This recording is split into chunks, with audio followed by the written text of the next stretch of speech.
Good evening and welcome back to Beacon, everybody. Streampunk's live play of the Alien RPG. We are here on episode 8. You'll notice we are down a doctor tonight because the doctor, physician, heal thyself.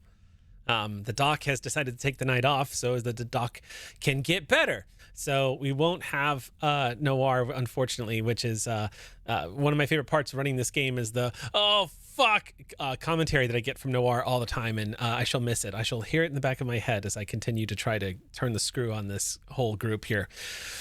But before we get to that, a couple of announcements right off the top. The only announcement that I have tonight that's important is Gina DeVivo. She has a show.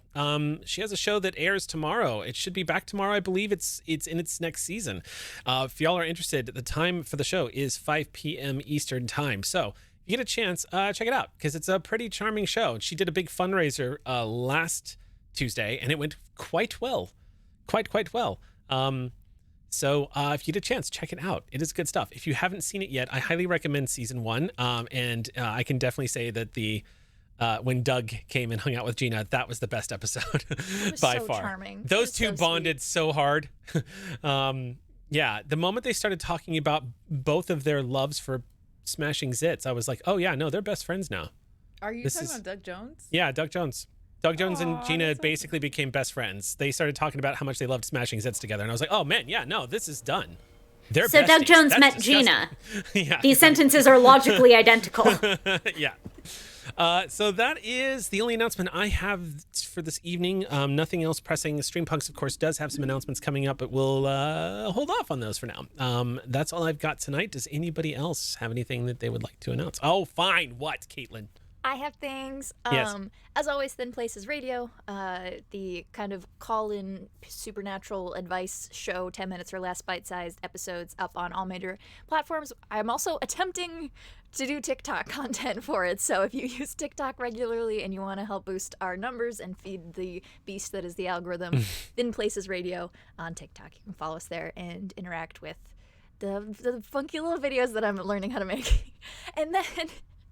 if you're also very online, I made a Goncharov 1973 Lasers and Feelings hack that I put up today for an itch game jam. I think it's really fun. It's available for download. You can get it for free. Oh gosh, I don't even know what my itch thing is, but there's links to it on my Twitter, KKAMABR, and you can find and get a little Lasers and Feeling game for the greatest mafia movie never made. I've never played Lasers and Feelings. Is it any good? It's all right. I've been having fun playing with it a little bit. You might like it. Okay. Maybe, yeah. Maybe I'll try it sometime. Yeah, you should check it out. We do. Thank you for reminding me. That is, I've been announcing it all over socials real quick, but it's just a quick refresher. I totally forgot to bring this up. I've been so locked into how this game session is going to start tonight. So as a quick reminder for anybody who is watching tonight and for folks who are going to be joining us later, don't forget to ! Demiplane. When the break happens, we're going to be staging a giveaway. The platform that is supporting us and sponsoring us, Demiplane, which we are using tonight for the Alien RPG, has the Alien Nexus, which is all the Alien content and the core books that are going up, and makes it so easy to use. Everything is hyperlinked. It's really rad. Definitely give it a chance. Check it out when you can. Clicking on our link is one of the ways that you can help support the Stream Punks. It makes us look really good. It's how we got that second season sponsorship, so keep that up. We are going to be doing a giveaway tonight for the Colonial Marines Operations Manual, which just came out this past week. So it is a whole new core book for Alien content that's going live, and it's up right now. So if you want a chance to win a free access to this operations manual, stay tuned for the break, and we'll be doing a giveaway code. That was the only other thing that I had. Did anybody else have any stuff? Yeah, Lisa. I doth have. It's coming to the end of the year, and that means that next year, 2023, we are closer and closer to every moment. Which brings us closer and closer to the new Clear Skies, Perseverance. And we are so close to announcing the cast. I'm going to tease that there are many faces here tonight you will see in Clear Skies Perseverance. I'm sorry, I'm being very weird and spooky because I've been watching weird and spooky things. So It's like, you match the vibe is correct. It's fine. thank you. Yeah, sometimes I get into that. What was that guy's name? I'm stalling because we have a camera issue. Yeah, no, I'm here. I'm just trying to get this thing back online. It's funny. Yep, You're you like, take your we time. have many I can faces. They're going to vamp. be hearing Clear Skies right when I blank out. Peace. Blank. El Gato. We have announced one cast member. The Yeah. biggest cast member I'm excited to announce is El Gato. Elgato. Yeah. Everybody give it up. Yeah, We get a that's cat well on done. board? The cat. El Gato. Exactly. You're with me. Confirmed. It means the cat. So the That cat is cast's be gonna the cast hold you to it. member. Yes. More vamping. Yeah, so get ready for Clear Skies Perseverance. Make sure you're following Star Trek. Follow Star Trek. But also Follow Star Trek. follow Streampunk's RPG on Twitter. We'll be there, I guess, till the wheels fall off. Instagram and TikTok. We're not active yet on TikTok, but you can follow us there so that when we start posting, you will be the first to know. And also where else? Hive, but Hive is kind of down for a little while Yeah. while they fix things. But you can still follow us there. I think you can still follow people. Mastodon. And I think those are the ones we're on right now. We will let you know. Maybe we'll make like a little sheet and we'll work on things behind the scenes for you all. But El Gato is back, so I'll let him take over again. Yeah, this seems to happen. It's sad because it's giving me everything I want, and then it's like JK LOL, and that's that. So such is the way of El Gato. Cats are like that Elgato. sometimes. Yeah. Yeah. Do we have any other announcements before we jump into the game this evening? I want Streampunks to be run just by, like, a cat, like a chonky orange boy in just a full suit, though, sitting in the leather chair and then turning around in that classic boss behind the desk shot and being a LeChonk. Mr. Impressive. Mr. Impressive. That's Sam's announcement. That was a vital announcement and an update to the status of the Stream Punks. So we want to thank Sam for taking a moment of all of our time to let us know The cork cat. the hopes, dreams, and wishes. The big cat. With that, let's go ahead and jump into tonight's episode of Beacon.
Welcome back. We're going to be jumping back right into this game at a very crucial moment. During the last session for this last chapter here on Paxton's Reach, the crew of the Ilios was in a pretty intense moment. You had all uncovered that there was, in fact, another creature, at least one more, that has already supposedly brought on the death of one of the major players here on Paxton's Reach, the chief engineer of the colony, who no body has been found, but I think it's safe to presume that he is dead, considering that you did find a piece of him Also, the state of his wife was not exactly... didn't exactly induce a sense of enthusiasm about finding him alive. Upon uncovering some more of the mystery inside the administrator's office, you discovered pretty much what has been unfolding here on Paxton's Reach once and for all. Apparently, a UPP ship had been downed. You believed when you all went out there that no one had disturbed it and you were the first ones to reach it. You've discovered since then that the UPP ship had in fact been reached and that there was a shadow player that was involved in the escape of the people that fled that downed vessel. Specifically, it was Kenneth, who you all know is the head of the militia, and the administrator, Ruiz himself. You've also managed to recover the Bishop model android who has become a friend of the party and who's been helping as best he can, since his primary objective is for the well-being of the people of Paxton's Reach. You discovered there was a pathogen that was being stored inside the administrator's office. It has gotten loose. The people within the administrator's office were contained within. They brutally murdered one another. Ruiz, who had been dosed the most heavily with the pathogen, became something different. There were a lot of mysteries that were in play. The creature known as the Pale Man that attacked y'all on the UPP ship, how it escaped, what its purpose was, where it came from, the drive that you uncovered that mentions Project Darkstar. And now, seemingly, with this last hurdle cleared, the administrator dead, and just needing to get this pathogen, to ventilate this pathogen so it doesn't affect the colony, y'all are all but done doing what needs to be done to save this place. Until the creature that Ruiz had become showed up and nearly killed y'all, specifically attacking the doctor and engaging you all after taking 2 full rounds of machine gun fire at short range. It charged the party and threw the doc a good couple of meters down the hall, where he impacted on the ground heavily and rolled to a stop. Just as it seemed like Tig was going to be the next on the receiving end of this creature, the creature's head was partially destroyed outright from what appeared to be a sniper shot out of nowhere. This mysterious player that you had all encountered had been referenced before by eyewitness accounts when y'all had begun to uncover what had really gone on at this crashed UPP vessel. That the administrator had been involved, that the Pale Man had been there, and that the only way they were able to escape is this strange sniper that they believed was a UPP operative that was coming to recover the craft. And this, of course, explained the wound on the creature you all saw, that deep cratered wound on the back shoulder when you encountered it in the cargo bay. It seemed to correlate all of these things. So it seemed like this UPP sniper had gained access to Paxton's Reach colony undetected and had saved Tig's life. Except it doesn't appear to be what y'all had hoped. When we last left off, Tig, you were staring ahead at a moving distortion in front of you. The air warping for a moment. The blood of Ruiz, what's left of him, is spattered all over the floor. Gore is just splayed out. Like someone just... He was running at me. Yes. There is a not small portion of gore that has spattered all over your leggings and your cargo pants. You are holding this UPP-issued assault rifle that you brought back with you from the downed UPP vessel. You've thrown yourself back against the wall, and as you stare ahead, it's difficult to spot, especially now, because if you remember, only the emergency lights are on right now. So this corridor is mostly shadows with a few columns of light shining down, and it's just a sheer stroke of luck that in that column, the angle that you're standing at, you can see the warping distortion effect, and the sound that emanates in front of you does not sound human at all. It makes no sense. Tig does not know what she is looking at. A few meters behind you, though, there is the heavy sounds of a synthetic crew member dashing through the ventilation duct to get back to the entrance in time, and is as this has all happened, is literally exiting on all fours quickly, just spilling out and hitting the deck a few feet down, just slamming into the deck. I think While as soon that as, is, as soon as I have awareness that Isaac is in, I would give them the quickest, like, Ruiz is down. The doc might need help. I think would just no awareness. Isaac is Isaac is literally in a T junction around a corner and cannot be seen. Oh, okay. So I can't hear them or. No. Oh, okay, all so you never hear, mind. Okay, yeah, okay. all you hear is this strange clicking and this distortion in front of you. The only other person that sees what you see, Tig, is Albright, who failed, who rolled a 1 on a facehugger die, and is now going to make a panic roll. Oh no. When we last left off. Now, I am happy to say that Noir was kind enough to give me Albright's character sheet, so I'm going to be making this roll. I'm going to roll a d6 and add the 4 points of stress that Albright has accumulated as he's laying here on his stomach. Remembering that he was attacked by this creature, Albright is pretty rattled. Let's see. Let me check this. Yep. All right, here we go. I roll a 1. Okay. Nice. Albright manages to keep it together. He rolls a 6 or less, so he keeps it together. His breath catches in his throat, and he is stunned. He does not know what his eyes are seeing. He doesn't fully understand what his eyes are seeing. And the logic of the events that have led up to this very moment, you were under attack, and now you're suddenly not, and there's no explanation. There is a stunned sense of confusion that lasts only a few moments as this strange distortion sways in front of you for a moment. Doesn't seem to make any further movements, but it's something, Tig. Before any other events happen, I'd like to know what Tig does. She doesn't know what's going on. She just watches. You stare at this thing, Yeah, she kind just of keeps her eyes on it. mouth slightly agape, not sure if this is somehow a danger, if this is Ruiz, if this is something you know, you have no point of reference. Yeah, exactly. At about that moment, tries not to lose sight on it because she can't quite see it. At about that moment, Isaac, you round the corner and see about a foot behind you is Albright, who's on the ground, laying on his stomach. He looks disheveled, like his coat is all bound up. You can see Martha, who is staring straight ahead with a confused look on her face, but Martha's pistol is drawn. You can see bullet casings all over the floor, and Martha's pulse rifle has been dropped. It's laying just about maybe a foot away from her, so it's easily within reach. But you can see the first thing that you note is the shell casings are not intrinsic to a pulse rifle, which means Tig has probably been also in a firefight, which is when you spot Tig all the way down the corridor. And at that point, I don't even know if there's a point to this, but I'm going to have you make an observation check. And the penalty is outrageous. So I don't even know if you're going to be able to do, but the penalty is 5, -5 dice. Do you have that?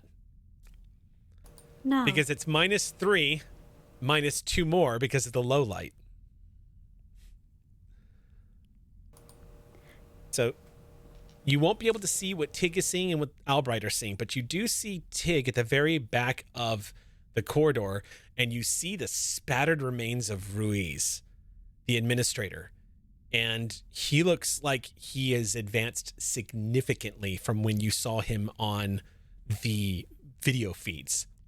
When you saw him on the video feeds, he looked humanoid. He looked like a human that was doing terrible things. This, what lays on the ground in front of you, is identifiable by Ruiz only because of the clothes that it wears, that it's mostly torn out of. But it has warped and mutated, and limbs have elongated slightly. Bones have started to protrude from the flesh. And the flesh itself almost has this sort of glossy, almost a wet look to it, and has become almost leather-like. It's stretched. Not to mention what's left of his head looks like there was a larger portion of skull than there was before. it looks. The only way to identify it that it's Ruiz is the fact that it's wearing Ruiz's clothes. And that's it. And that's what you see. You hear coming out of Doc's mouth going, "What the fuck is that? Pardon my language."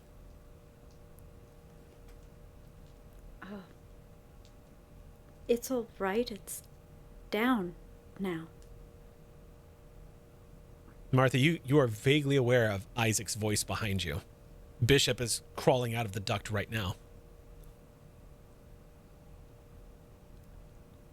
To clarify, there's another being here, right? Or no?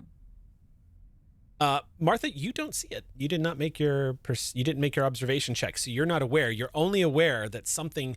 You caught the image of that like energy shot hitting Ruiz and killing Ruiz after he attacked you guys and was about to attack Tig.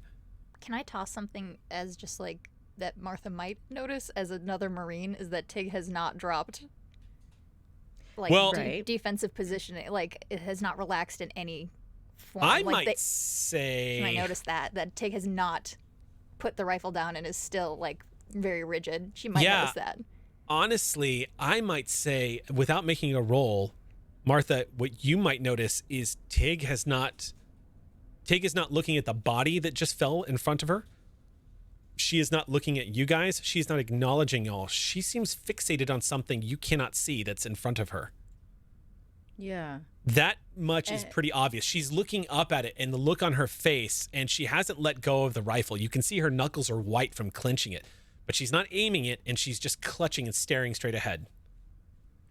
And the direction that shot came from, that's where my eye is going as well. And is it basically the direction that Tig is looking? Not exactly, no. The direction the shot came from was actually pretty close to where Ruiz first charged you all. Like it was at the T-junction leading down one of the corridors. Okay. It also made a hell of a noise too. You can still hear it in your ears. It almost sounded like an energy feedback whiplash sort of noise. This whoosh. Okay. You have, just to clarify, Martha, without having to make a roll, you have heard this noise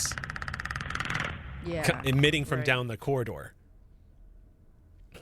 I'm gonna I'm like, I don't want to roll for anything.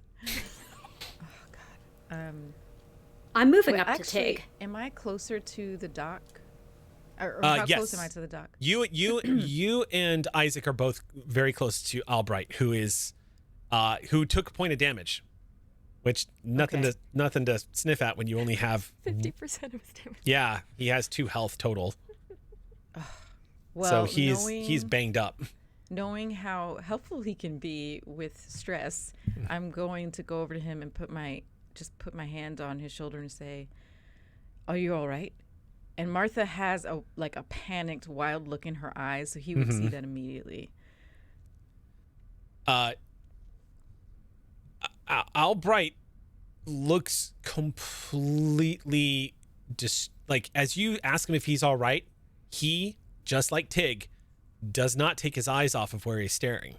And you just hear him say with that thick accent, do you see that? See what? At this point, you see Isaac is moving over to Tig, and then there's a quick blur of action. Tig, you see the world in front of you shift for a moment, and it takes you a second to realize that the distortion has gotten bigger. Like it's expanded for a second. You don't know where it begins or it ends, but then you're also aware of the concussive pounding sounds of something getting closer to you, something heavy. And I'm against the wall. You go up against the wall, and you I think I was already there. I got the distortion back. moves a little bit. You see it kind of warp as you push yourself up against the wall. Isaac, you're seeing odd behavior, and then you see Tig reacting. Tig, something seizes you by your throat. And you catch your breath. Something that vaguely feels like an incredibly large hand. A strange texture. It grips you and easily lifts you straight from the floor up against the bulkhead. You all watch as Tig, by some invisible force is lifted off the ground by her neck and held up against the bulkhead. And Tig, you're feeling the weight of your body pulling at your neck as this hand holds you in place, pulls your head aside for a second. And at about that point, seeing all of this happen, adding to what the confusion of what you're seeing is when Isaac also becomes vaguely aware of a strange noise emanating from the end of the corridor. Now I see it, Doc. Yeah, everybody is aware that something is there now because Tig is levitating. How far am I from Tig? I would like to retrieve Tig. You're about 10 feet away. And how far am I? How are me and the doctor? You and Doc are probably about 15 feet away. Okay. Well, I'm raising my pistol and aiming at something that's in front of Tig. Okay. You raise your pistol. You move forward. Out of curiosity, what is your intention, Isaac? Because you're going to get there first. Tig is levitating. All I can observe is the point of force exerted and the effect on Tig. So I think I want her down. So I think one reaches across the body and brings that shoulder downward to try to preserve the neck. So you reach up to grab Tig, basically. Yeah. Yes. Okay. Of course. Okay. So, Martha, the first thing I'm going to tell you is right now, aiming your gun at Isaac, as well as Tig, who's up against the wall. It's hard to tell where the shot is, but both of them are in your line of sight. Right. Okay. So I'm not on, I'm not perpendicular to them. It's like no, you're pretty much behind them. Yeah. So got one it. second. Okay. Noted. I'm still gonna hold my pistol up, but I'm not gonna fire just now.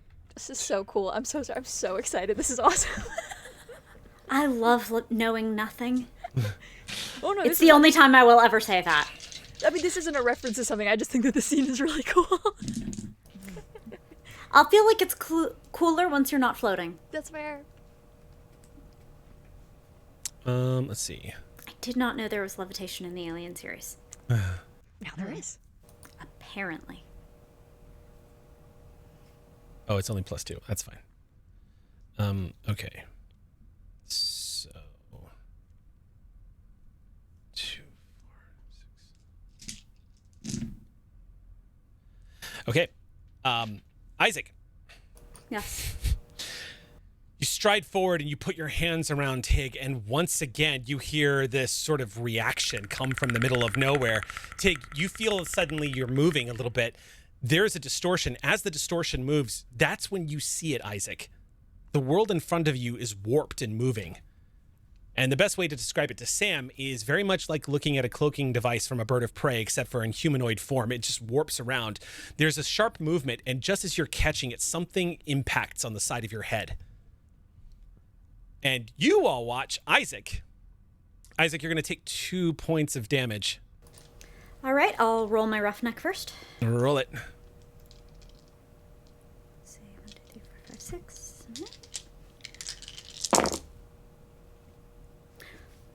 I soak one of those.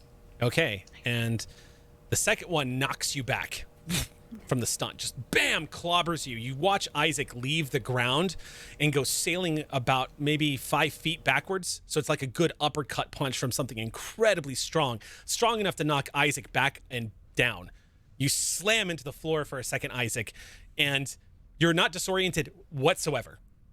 You do not suffer any of the maladies that affect human beings when something like a truck impacts them, but instead, a curious, shocking sensation of having never been hit that hard, but you don't know what hit you. Isaac hits the ground, and as that happens, Tig, you are lowered slowly, and you feel something, this distortion turns back, and all of a sudden you realize being pulled free from your neck is your dog tags. Oh, this is so bad. Her immediate reaction would be to like grab where her wrist would be. Okay, you're holding on to it then. It actually kind of helps you relay some of the pressure on your neck. Yeah. But there's no reaction as you grab the wrist. But you see your own hand warping around this thing. As you grab whatever's holding you, it feels like an arm. A thick arm with a strange surface. Almost leathery. You feel metal. Some kind of plating. You're not sure what it is, but a mixture of some kind. And about the time you've done that, your dog tags get pulled right off of your neck and held up in front of you. You all see these dog tags just dangling in the air by whatever this is. And they're angled for a second. You see yours and you see Gemma's dangling there. Gemma. You see Gemma just dangling there. And there's a bit of an angle, like it's angled a little bit.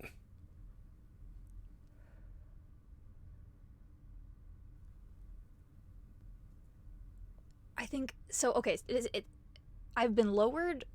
Yeah, you're not being held all the way up off the ground anymore. Your feet are like, your tiptoes are touching the ground now. Okay. Then I think her response is, did you know her? Like trying to get any grasp on who or what this is. There's just this long pause and you just hear, know her.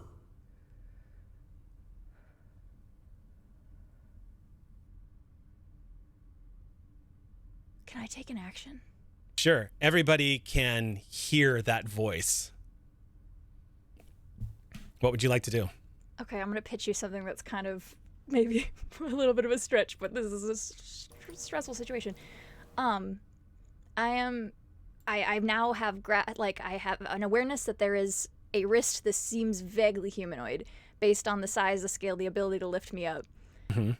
I want to see if I can, I don't know, by any force of just knowing humanoid bodies, gauge where a neck or a throat might be, because it seems like there's armor, or some sort of like heavy metal something. So I want to find, like, I want to try to gauge where a weak point would be, and I want to try to see if I can get those three needles of naphthalene in his neck. So you're gonna try to. So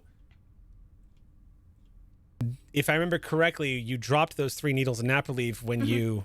So you don't have them ready. We picked up when I went. We walked out very carefully. I assumed we picked everything up because I got the gun. It was right over there with the gun. I seem to remember. We made note of where it was, and then we're like, we'll remember. We got to pick them up. Okay, so then. I did have 4, so I mean, there's at the very least. I've got I a have story one. point says you have them on you. That's true. How do we feel about that? Yeah, that would solve the issue real quick. But here's, I'll take it. but I will. If you're gonna do that, I will.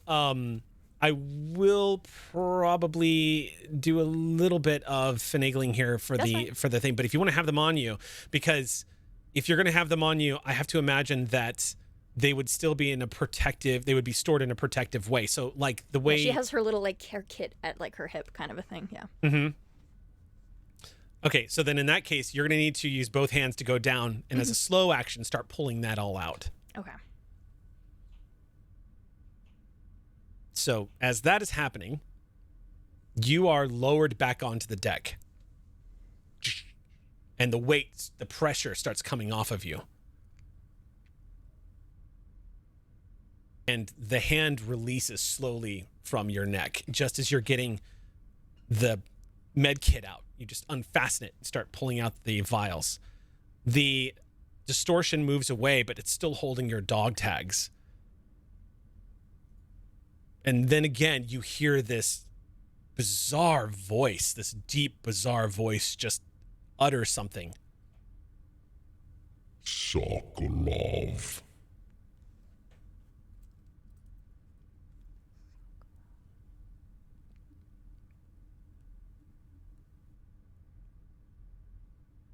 Does that a word that means anything to any of us?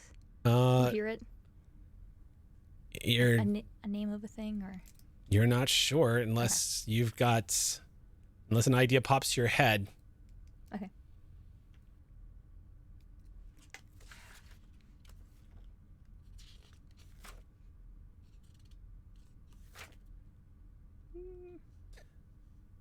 So at about this point,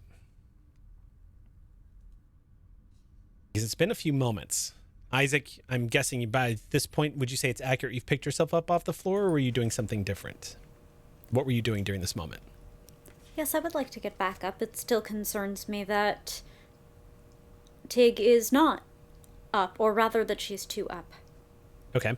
What are you doing, Martha? I am just watching and waiting. I still have my pistol kind of at the ready. Martha's very dazed and not sure what's going on. Okay, very important question. Are you aiming your pistol? I did say before that I was. Well, but you didn't have a shot, so are you still aiming your pistol, or is it lowered? It's kind of like, I think when it lowers her, whatever this thing is, Mm-hmm. and the dog tags start to move away, I would follow the dog tags. Okay, so you are still aiming your weapon then? Yeah, I would, Okay. but I would follow where the dog tags are. Especially if it moved, you said it moved away from her? It's still right in front of her, but it has set her back down again, and whatever this is holding her dog tags right now.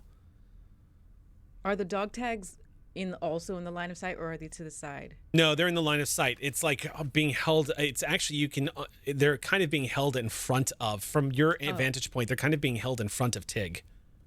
Then never mind. I thought they had moved away. So Yeah. no, I'm gonna hold my pistol and pull it down, but still kind of have it at the ready. Okay. Not be aiming it at them. I think I also would have crept a tiny bit closer just to try to hear what the conversation is now. Now that I'm understanding, like, there's a thing that we can't see and it's talking to Tig. Yeah, it seems to be talking to Tig. All right, so that's what you're doing. About this point, Bishop shows up and is helping the dock up off the ground. And at the end of the hall, emerging from the colony's staging area where all the people are located, comes Kenneth and the militia. They've all come out because they've heard gunfire. So multiple people emerging at the end of the corridor with weapons start coming out with guns at the ready. What are you doing, Isaac? I'm moving back over to Tig. I've now heard a voice in a spoken human language. Mm-hmm. And I have just observed beings that were in some sense a human and then weren't. Mm-hmm. I don't know that it is within my capacity to harm such a being without confirming their non-human status, but I can absolutely secure Tig. So, I get knocked down, I get up again, and I try the exact same thing again. Okay. We're in a while loop here. I think I've been set down completely, right? Yeah, you've been let go. To physically grab and to move away from a source of sound. Okay. Mm-hmm. I think Tig resists a little bit. Okay. I think, like, you kind of start to pull her, and she's, like, still, like, not fully reacting. I think she's gone, like, full tunnel vision on whatever this is. That's extremely reasonable. Is that a name? Running down the corridor as you're asking this, the heavy footsteps of Kenneth and about 6 other people with guns. What the fuck is going on over here? And they come charging down. They're a few moments away from arriving. You can see a sudden jerked movement from this thing in front of you. And your dog tags just fall to the grating. Shh. Oh, shit.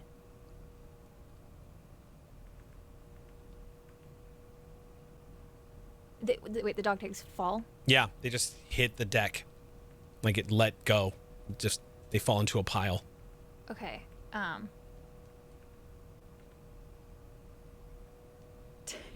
Tig just shouts down the hallway. Kenneth, hold the advance. You scream, Kenneth, hold the advance! I need you to, if you have a leadership role or a manipulation check to make here. Not even fancy. Let's see. But You I have do, base fancy. I do have 4 stress dice, so Oh, nice. which is very exciting. The adrenaline and fear kicking in. By the way, about that moment when you glancing down the hall and shout this, you see that among the militia who's following and who is just as concerned about the life of their crew is Jackson. You see he is among them that is approaching, and his magnum is drawn.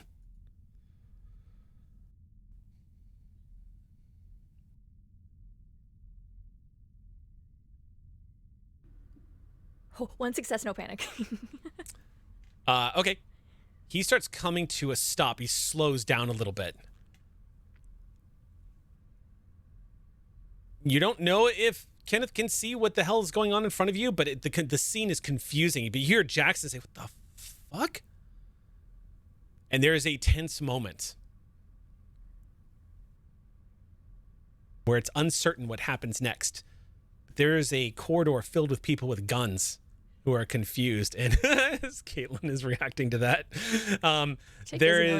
there's a corridor. Well, so it's tricky because you can see the distortion, but you don't know what it's doing, what it's planning, how it's reacting. That's impossible. You can only see the outline of this thing. Yeah, so no idea what's going on. Yeah, so it's hard. So poor Tig has no idea how this creature is reacting to the sudden influx of armed people coming into the corridor. She just wants everyone to chill out because this whatever this is said something to her. Mm-hmm. And very pointedly looked at her dog tags. So, like, she's like, everybody chill the fuck out while I get some answers, and then we can deal with this. Okay. That's kind of the energy she has right now.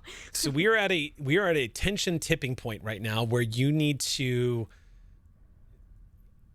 really, the way this is going to play out is really going to be determined by what happens next. Yeah. And the decisions that get made. You're holding those syringes. You've got a moment of breather. Like, what would you like? Do you still want to follow through on that? Did you want to try to talk this through? What would the three of you like to do right now? As far as Tig, she's been set down, and so that has and spoken to, and that has changed her direction. There's also the corpse of Ruiz on the floor, scattered all over the place. Yep. Yeah, no, I think the syringes was she was being attacked and pinned against a wall. Isaac got attacked and her dog tags got taken, and she had I'm going to defend myself here, but she got set down and spoken to, and that I think that has changed the course. Mm-hmm. So that I don't know if the other two have actions they'd want to take. Well, but so Isaac is trying to Tig is paused. Yeah. Isaac is trying to pull you away. You said you're resisting. Isaac has a magnitude of higher strength than you. Oh, yeah. And if wants to body cover you or pull you away, they can if they want. it's going to be just sort of like Isaac deciding to do that, and it happens at this point. Yeah. Okay. I'm happy to split the difference such that I'm going to move you away a bit, but you are halting the advance, and therefore there's a certain implication of hold position. As long as I am the meat of this sandwich, this may continue. So if you want to look over shoulder and continue engaging, Yeah. as long as I am in a bodyguarded position, I think I have fulfilled my obligation. Okay. You pull her, and she does hard resist for a second in order to she does not break eye contact with whatever she's looking at, and she reaches down and grabs the tags off the ground if they were close enough to her. Yep. And then she'll let you push her back a few steps. And then we'll kind of right now is just going to kind of hold them up as you were looking at this. Hey, what? You just hear, as you hold Martha them up and you're being pulled away, you just hear, Dark Star.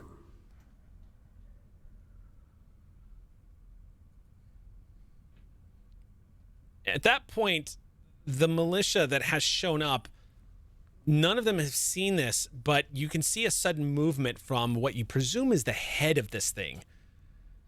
As it turns and looks, this distortion kind of pivots a little bit. And again, even with the darkened shafts of light that are shining through here from the emergency lights, makes it kind of it's hard to tell which direction it's facing. But you think you might know, because a few moments later you just see these strange 3 lines of laser just immediately appear in the air and appear on the forehead of Kenneth. Okay, so clearly it's looked away. Hey, look at me. Hey, we were having a conversation. Pay attention to me. Come here. And This creature immediately begins to move a little bit to the left. Come on. You see Kenneth doesn't have any clue that there are 3 red dots on his forehead. And he goes, "What the hell is that noise?" I don't know. They've stopped moving forward though, right? Yeah, they're not moving at all right now. Okay. It looks like the distortion is just holding in place for the moment. But nothing has happened. What do you know about Dark Star? That actually might get its attention. You can the see the dog distortion shift for a moment. And then again, you hear, Sokolov. A name. Yeah? Martha? Was that name in any of the files? Do I recognize that name from the files? I mean, you really only had a chance to sort of glance through them. But you can certainly control F and search for any terms. I thought I did that first glance and then a deeper. Yeah, we had a second look through. Oh, that's right, you did. That's right, you did. In which case, yes, you would. It would take you a moment, Martha, because you looked. That's right, because you specifically said you looked through them. And I remember this now. So yes, Martha, in that case, it's hard to tell because the voice of this creature is so deep. It's so resonant. It sounds like it's trying to mimic human speech, whatever this thing is. And at first you think it's using some kind of alien dialect or whatever it is to speak. When you realize Sokolov is a Russian surname, and then it clicks. Sokolov. General Mitya Sokolov. His name was on the file for Project Darkstar that you have. Yeah, I know that name. I pull out my device and I'll start pulling up the file. Is there like a picture of that person on their record? Yes, it's one of the files. It's mostly like a video file that's been like heavily distorted, but yes. Oh, I'd like to watch the video file. You look it down at it and press the button. It's kind of warped and distorted, but you see a gentleman who with mostly a bald head in what looks like a black uniform. It doesn't have any rank on it from what you can tell.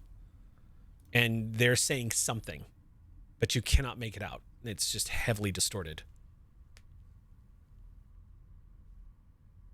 Are they speaking to the camera or? Yeah, it's almost like it's almost like you're watching a recorded Zoom chat that's been completely warped. Think of it like that. Okay. The scene around you continues to play out, though, as Kenneth and the rest of them, including Jackson, who jogs up to you, Martha, and goes, "What's going on? What the hell's going on?" There's someone there, and I point to the distortion. He's gonna roll. And we're trying See if he can spot it. He's at negative. Okay, so. And because so yeah, no, that's less dice. Okay, here we go. He rolls a 5 and a 6. He goes, "What are you taking? Holy fuck! What the fuck is that? What the?" Chill. You just hear, What the fuck is that? Fair enough. Is what? What is it referring to? It just repeated what Oh, I was like, what this? Jackson said. I mean, yeah. My device? That too. Yeah. And I actually will now show the thing. I don't know if it's even looking towards us. But I'm going to show it that video and just kind of press play again and let it take a look. So we found this on a ship out, out in the desert, not desert, away from the camp. As you you know who this is? as you approach this thing, you're going to gain an immediate point of stress as you walk up to it. Hey, hold on. I did not say I was approaching it. Yeah, no, she just turned. You said you were handing it to him, didn't you? No, turning.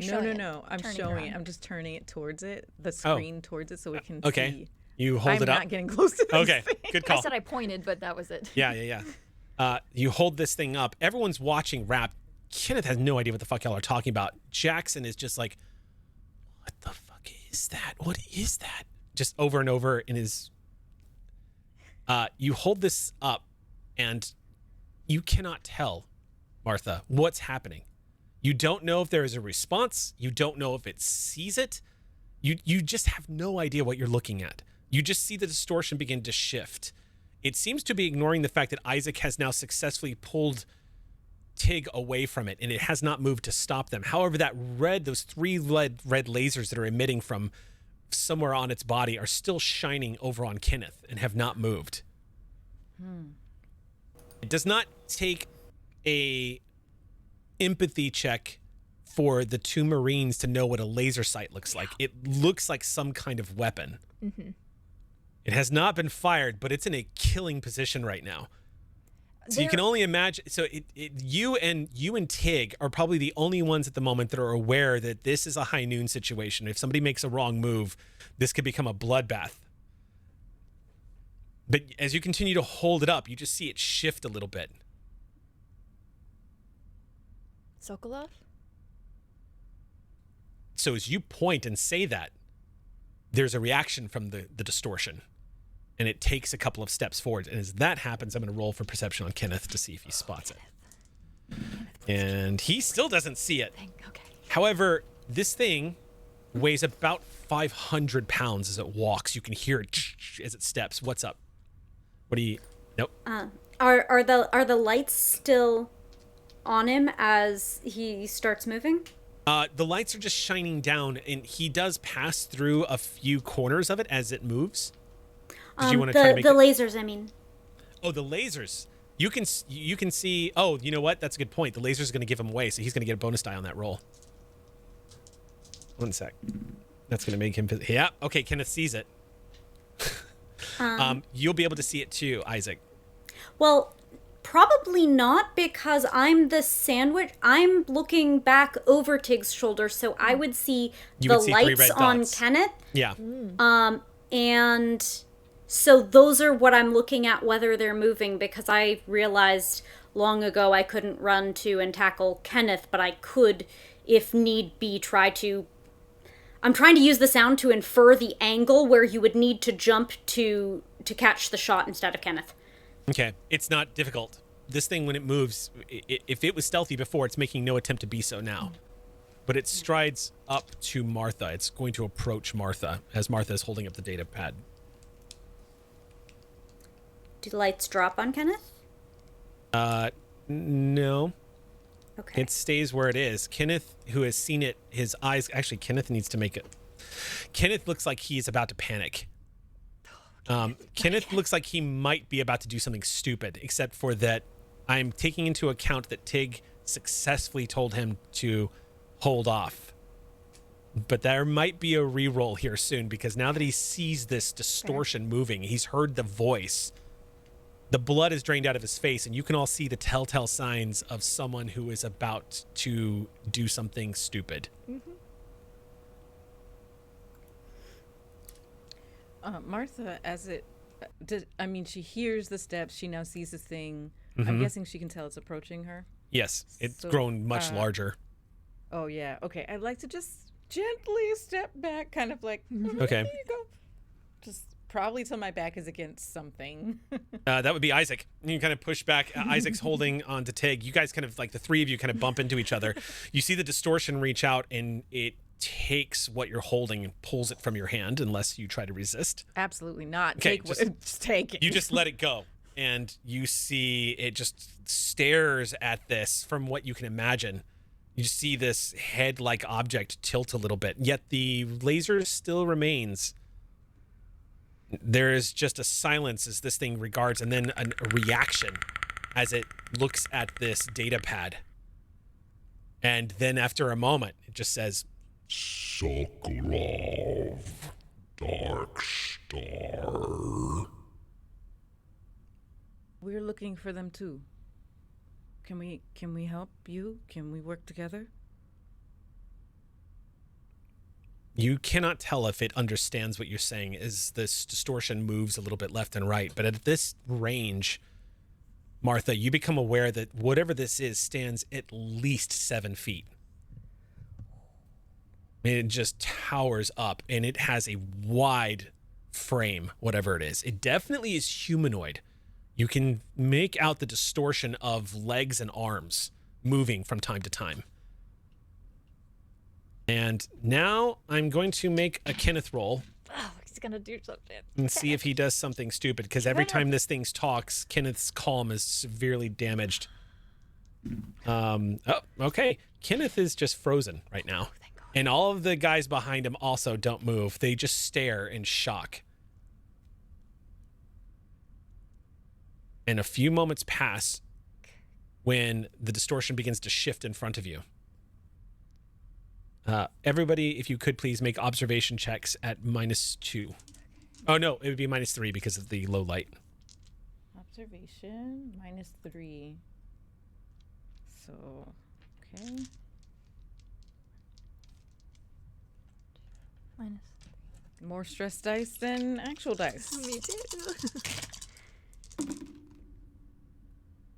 Okay, I'm okay. One on success, stress. no panic. Yeah, one success, no panic here too. Okay. The distortion shifts, and you see, you instantly become, now having seen this thing move a little bit, you become aware that it moves away from all of you suddenly. And the laser goes zip, right off of Kenneth's head, just vanishes. And you see it moving. It almost looks like it moves like it's underwater, the way its body just kind of shifts this huge weight back and forth. It's moving away from all of us. All of you in the direction of the large double doors at the end of the corridor that lead out to the airlock. Okay. Do something stupid. Tig's just gonna turn at it. Where are you going? You call out to it, and you see something is happening as it reaches the double doors, but it doesn't seem to react to you, Tig. Those are the two outside. Yeah. All of you, particularly you, Isaac, become aware of the sounds of a hissing noise coming from the door a few moments later. We gotta get out of here. Everybody's gotta put masks on. We gotta get out of here. Okay. Yeah, about that point, Albright goes, "Oh shit!" Mm-hmm. Everybody move out, move out. Respirators, if you've got them, let's go. Everybody starts piling back. A few moments later, there's the hissing noise, is the decompression of the airlock being opened, and this thing with its bare hands, you watch it move. The distortion. It's the first and last time you get a full body look at this thing as it just pushes open both doors, remembering that it took Isaac and Bishop working together to slowly push that thing over. It does this at the same speed by itself. You see it push these two large doors aside. And as it does, in the briefest of seconds, you notice that on the outside, remember the exterior doors were not fully closed. They couldn't be fully closed. As it pushes it open and the gas starts to flood into the corridor, you see a brief flash of lightning from the storm outside. And it catches the full body image of this distortion standing in sort of like the Samsonite like position of pushing these two doors aside before it moves quickly and shoves open the outer airlock doors and just pushes that aside and runs out into the storm. Now you have an environmental hazard. As this happens, this air just comes rushing in. Hair starts whipping around as toxic fumes begin to flood the interior of the colony. Did anybody start moving when we shouted that the doors were about to open? Yeah, Bishop goes charging right past you guys at full sprint with Isaac right on his heels. The two of them dash up to the doors. So Isaac, make me a strength check. Stamina? Yeah. Lovely, thank you. You are, let's see, 3. Bishop is not as strong as the Isaac model, but does have something to offer. Oh my goodness. Oh my. How many did you roll? 4. I rolled 2. It's all of the observation checks into one stamina roll that I didn't need to be that overwhelmingly successful on. I don't know what the others, half the time, for sure. Mm-hmm. Half the time sounds like a good one. I never need to worry about this again. And for my third one, be impressed by me. Thank you very much. Okay, so you and Bishop both. Bishop's going to spend his to do it in half the time, so the two of you just close it. I'm going to roll a d6. Okay, easy enough. Arbitrary roll. Few people are running back. It's not going to be enough to be a lethal dose. It is going to cause some coughing and choking in the back of the colony from people who were just in no way prepared to get a dose of that. The air scrubbers need to come back online as quickly as possible at this point. But you managed to get both exterior chambers closed. However, it is worth noting that the seal is artificial. You guys just squeeze the doors close enough. Can I slip to the outside? Yeah. As we're doing that, and close from the outside. Bishop calls out to you in the roar of the storm. What are you doing? We have to get the power back on. Do you need help? Yes. Should I follow you then? Yes. Bishop looks back, his hair whipping around, and screams back down the corridor, "We'll be right back!" and closes the doors. As you pivot and turn and look, its cloaking device is no longer on as it retreats. And for the briefest of moments, Isaac, you catch a creature that stands at about 7.5 feet tall, bounding over what looks like a crate, like a stack of crates that the Ilios had in front of it. With a single leap, it clears an 8-foot crate stack and takes to the top and climbs up to the top of the colony, where you see something has landed up there. It looks like there is some kind of vessel that has landed on top of the colony building.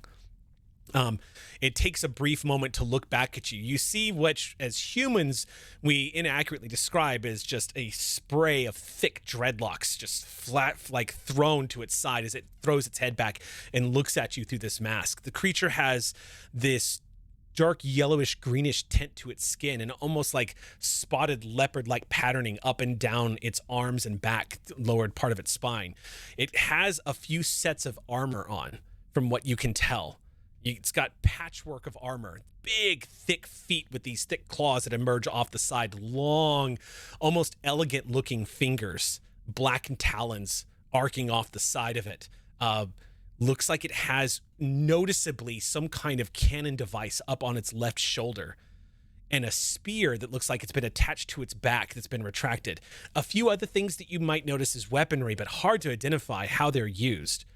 But what you definitely notice is around its belts are what look like bones from various life forms that you can't really pinpoint what they are. But they're not identifiable, but they don't look immediately identifiable to you. The taxonomy is just completely lost as you see them. Nothing, they look like smaller skulls and a couple of bones that are just dangling off of the belt. The creature is wearing what you assume to be some kind of metal helmet. It looks quite simple, except for what looks like painted stripes across the upper left part. 2 red stripes and some scarring. But what's noticeable is much like that, the thing that stands out to you the most is much like the damage that was described on the deck plates of the UPP vessel from burns of high concentrated acid. The left part of this face mask looked like it's been doused in it and is partially just warped and burned. It looks at you just for a moment before it pulls it, just like there's a flash in its eyes as it looks at you before it pulls itself up and vanishes into what you assume is this vessel. Bishop also has stopped and is staring. Beautiful. Bishop can't hear you amongst the roar, but he does glance at you, probably to double check and make sure that you're seeing what he is seeing, and then glances back up as you see a spark of this. There's a thunderous roar as this, mixing with the thunder, this ship begins to take off. And then it mutes. Just, and there's just this loud pulse of like humming sound. And you are all vaguely aware that a ship is leaving, but you don't see it anymore. A black cloud of soot covers all of you for a moment, and then when it's cleared, you see nothing on top of the colony. Bishop just looks at you, unable to really speak to you amongst the roar of the storm. He is holding on to something to keep him from being blown away, but he just gives you this look.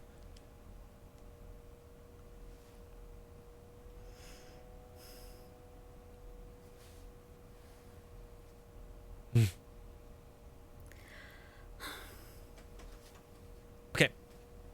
The two of you signal. You move around the side of the colony. I'm going to need you to make another stamina strength check. You are fighting the blast of the wind. The two of you helping each other take step by step as you push through this hurricane that's blown over the colony of Paxton's Reach. Oh, did it finally happen? No. Literally 5 successes. What? Literally 5. Every observation roll is just like pouring itself back. Eric. Well, Bishop doesn't have too much problem either. The two of you managed to push through.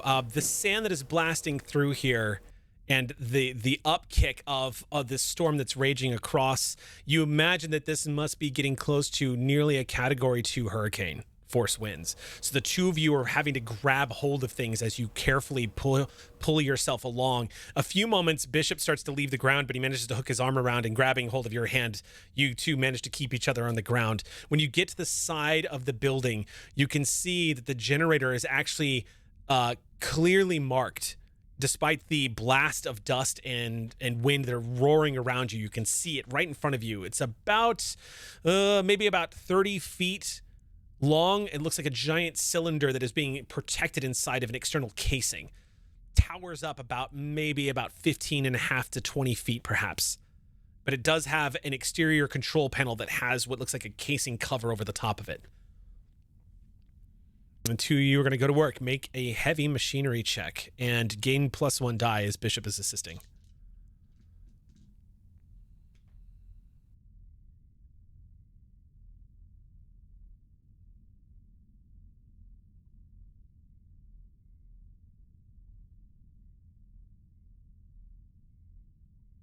One success.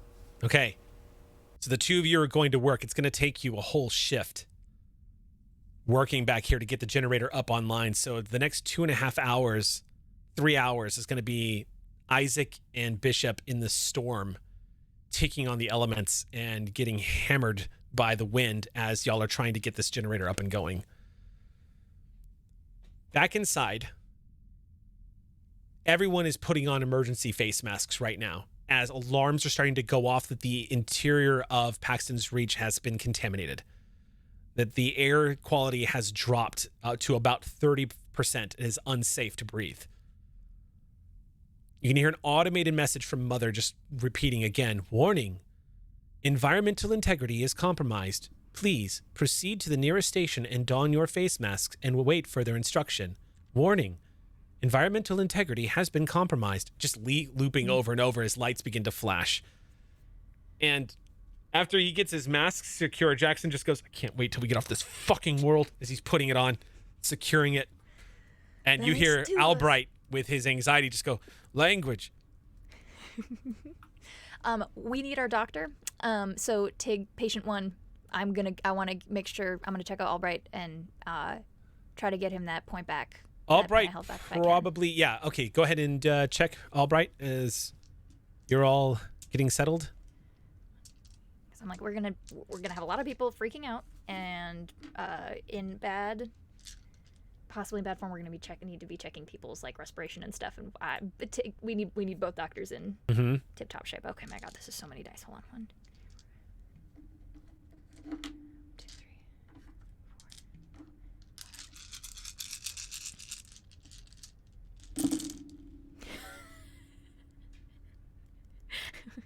Did you just kill Albright? What happened? 4 successes. Oh, okay.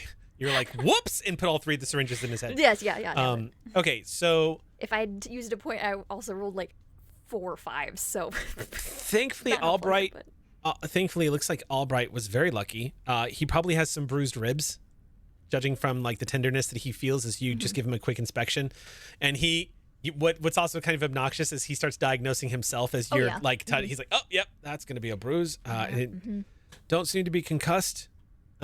Just kind of the two of you. She says, no, I'll be the judge of that. And she pulls out a little pen. Like, Yeah, that's my job right now. You're the patient. He submits. I would also like to remove a point of stress from him if I can use this moment of calm to use banter. Actually, and yeah, tease him. if you want to do that. And he is going to also talk to you and Martha and try to remove a point of stress as well using calming presence. Cool. And I believe Martha can also take a banter from me as well. Oh, perfect. Thank you. Okay. It's anyone friendly in the area can. Oh, sweet. Oh, that's perfect, man. Honestly, I love, again, and this is, yes, I know we're sponsored, but I love the Colonial Marines, and the talents that they gave were just so very flavorful and perfect for Alien. The banter talent to get rid of stress is just perfect. Okay, so calming presence. Yeah, your stress level and the stress level of everyone in short range of you drops 2 steps. Oh, 2 steps instead of 1 for every turn spent in the safe space. So everybody can drop 2 if they'd like. Well, actually, it's going to take an entire shift before the repairs are done. So you could technically remove everyone's stress over the next course by just, let's see. Drop what you People would find like, themselves, but, yeah. once per turn, you may reduce the stress level of another character within short range by 1, in addition to the normal stress recovery. Right. Okay. To use that talent. Okay, cool. So I'm going to he just gets to do it. Mm-hmm. All right. So between Tig and the doc, Martha, you're finally feeling it's not the body exhaustion of coming off of a panic attack. It's the sort of like shaky fatigue of coming off of an adrenaline high. So it's not as bad, but it's the same that you felt when you were in combat. That same feeling of like, oh, it's done now. Holy shit, it's done now. Like that kind of coming over you, and clutching your hand, you see the general's face slightly warped and distorted in front of you. Whatever that thing was, it seemed to know who that was. Yeah. And Did it drop the pad? Yeah, it did not take the pad with it. Okay, then I Yeah. pick it back up. And how many stress do I reduce? I'm going to assume, because right now we have entered a period of calm where I rolled to see there are going to be 4 people who are going to get sick, which is astonishing considering there are about 312 colonists, but about 4 people are going to get sick and require bed rest and are going to need. Yeah, Martha warning probably helped save a lot of people. Yes. Mother warning everybody. Mother? Yeah. Mother. Well, let's be honest, the Martha warning too. Yeah. All right. So what we can do now here is things start to settle. Kenneth is so utterly rattled by this and is moved away and is having conversations with a few of the members of the militia. What's starting to settle in on people, at least the militia members who are aware of it, is that Ruiz is dead. Everybody in the administration office is dead. But it seems like Kenneth is probably trying to process everything that he's just become aware of happening, the thing that he saw, the body on the ground, the whole bit. And he's not handling it very well. That much seems to be pretty obvious. Albright has a few conversations with him, but you can see his gun is always lowered and his hands are shaking as he's having conversations with Albright. At this point, he looks completely malleable. All that bluster is gone, and he's just nodding and listening to Albright speak to him. The people of Paxton's Reach look absolutely miserable, as now their space has gotten even smaller. Confined to this cargo space until the colony is up and running again, they've had to don face masks now and are having to fear the very air around them. Their world shrinks just a little bit more. But that only lasts about 3 hours, when all of a sudden, in the middle of conversations and people crying, you can all hear this down corridors, and the emergency lights flicker off as the main corridor lights, overhead lights, colony lights all begin to flicker to life. And you can all hear Mother repeating, power restored, 85%. The air scrubbers immediately start to and spin up.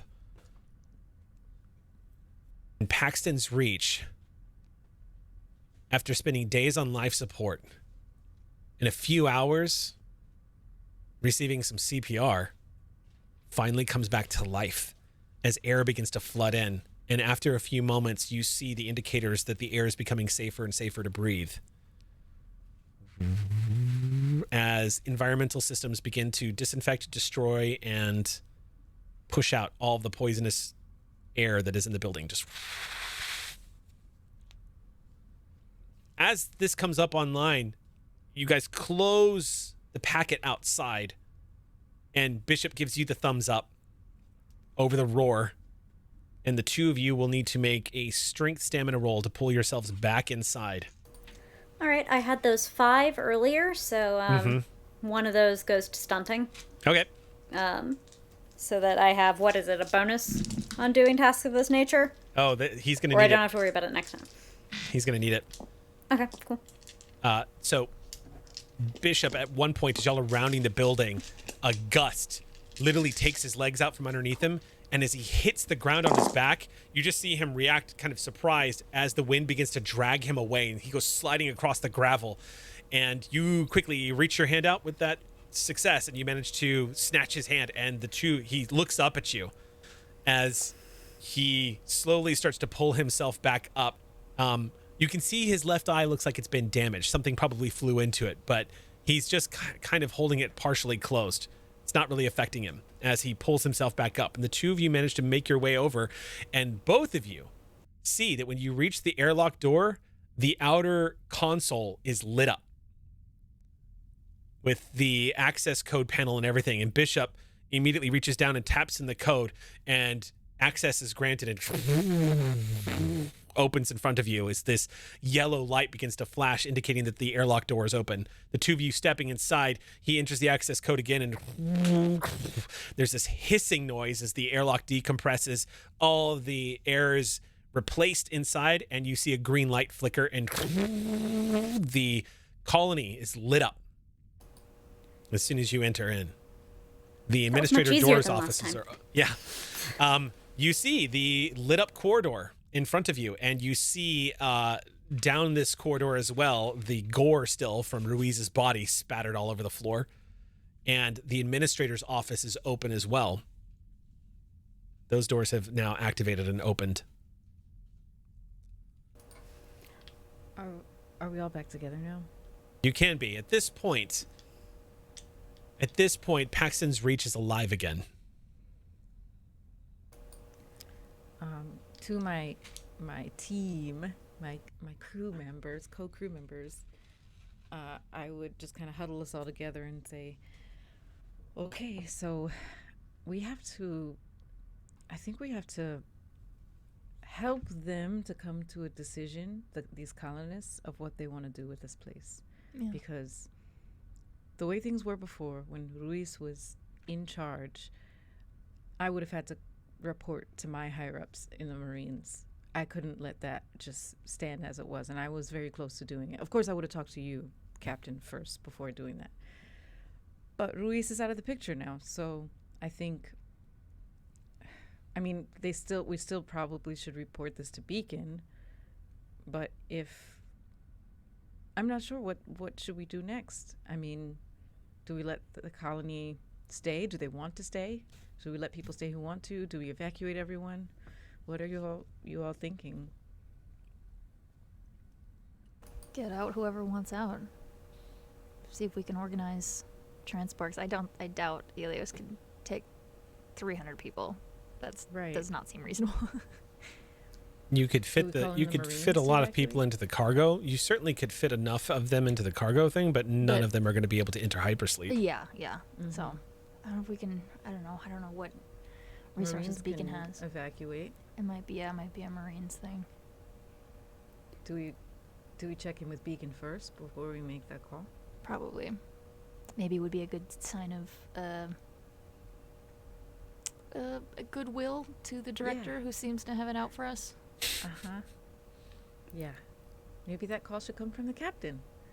I think Martha Dick just turned and looked around. Oh. We'll need to get a full forensic copy of the data from this base's mother. Mm-hmm. Oh, yeah. And, We- go ahead, Dave. Also, we have full access now. Yeah. And the mine situation, Oh God, yeah.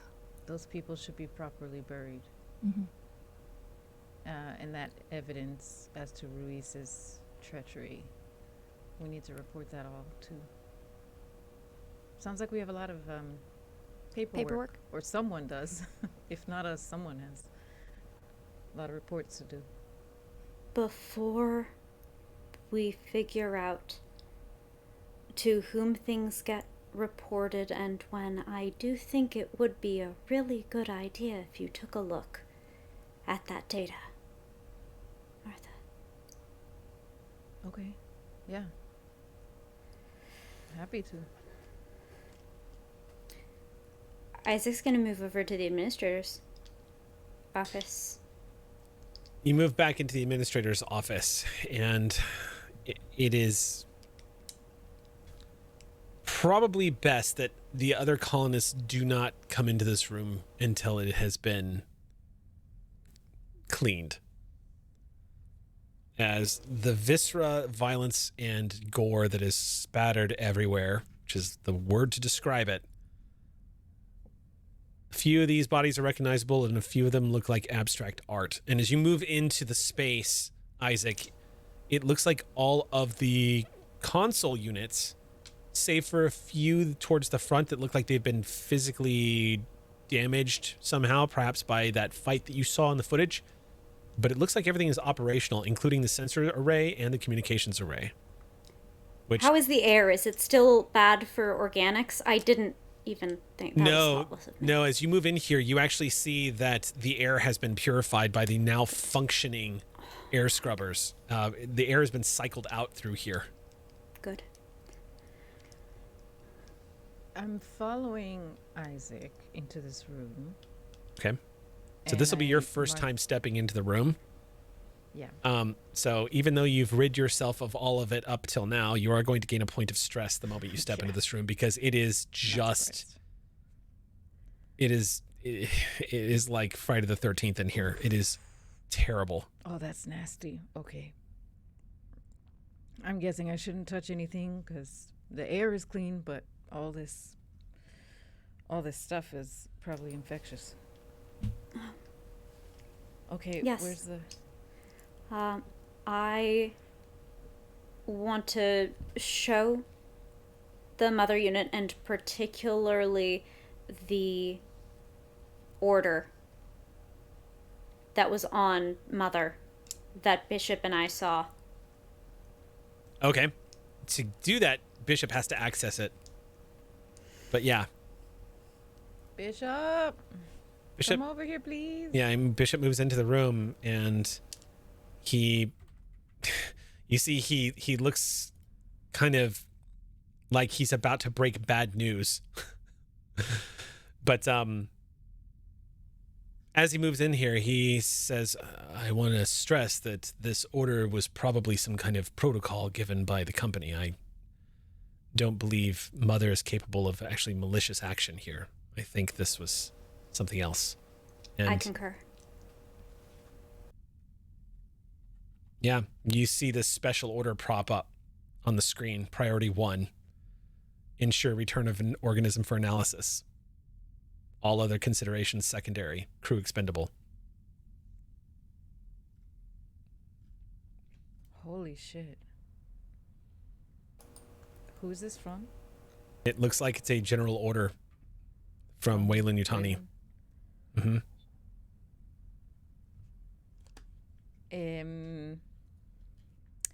I'm going to plug in my SSID Okay. and take as much data as I can, especially a full copy of this order. Okay, 1 second. Is it called SSID? I might have said the wrong thing. I meant It might be. That might be it. Okay, I meant the data pad basically. Mm-hmm. Yep, I know what you meant. No worries. Okay. I put SSDD tricorder in parentheses on my character sheet. Perfect. Okay. So you are going to be making a contested roll against Mother. Oh, okay. Okay. We have story points. Oh, I definitely want to take a story point. Thank you, by the way, Leo Ambermain, for that first story point. That was super useful. We didn't end up needing to use it, but it's always good to have. All right. So this one's coming from Duran 452. Thank you. If I'm going to do the bad idea, I might as well supercharge it, you know? Yeah. Right. It's a roll off. So Comtech. Yeah, it's a Comtech check. And then I'm adding my tools, or well, tricorder this time. Tricorder. And then I get a +1 Comtech on Mother System. Oh, perfect. Yeah, your familiarity with the system itself?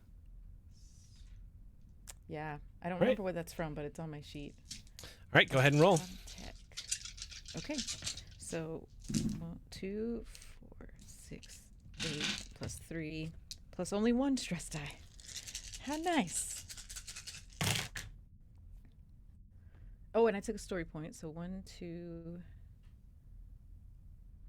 no stress, 3 success. Okay. This is a Mother 7000. You are hacking a $5 million computer. She is an advanced AI, certainly more advanced than what you have on Ilios. And she has a Comtech score of 7, and you beat her. Okay. No offense, Mother. I really respect you. You know. You essentially jump the code. You gain access. Using Bishop is also to give you some pointers. What exactly are you trying to pull from this? Definitely that special order. I want basically just copying the files onto my datapad. Datapad? Okay. Yeah. So some pretty fascinating things get copied onto your datapad that were not previously known to the party. Oh. So before sensors went down, they actually detected the entry of the UPP vessel entering the atmosphere. And according to the sensors logs, it was being chased by something and was shot down. Okay.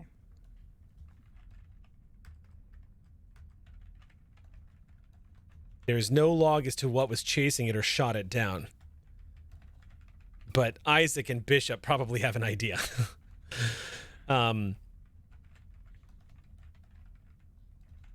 So it looks like, from what you can tell from personal logs that you now have access to, Ruiz was reaching out. You can see messaging logs where Ruiz was constantly reaching out to Wayland Yutani for instruction.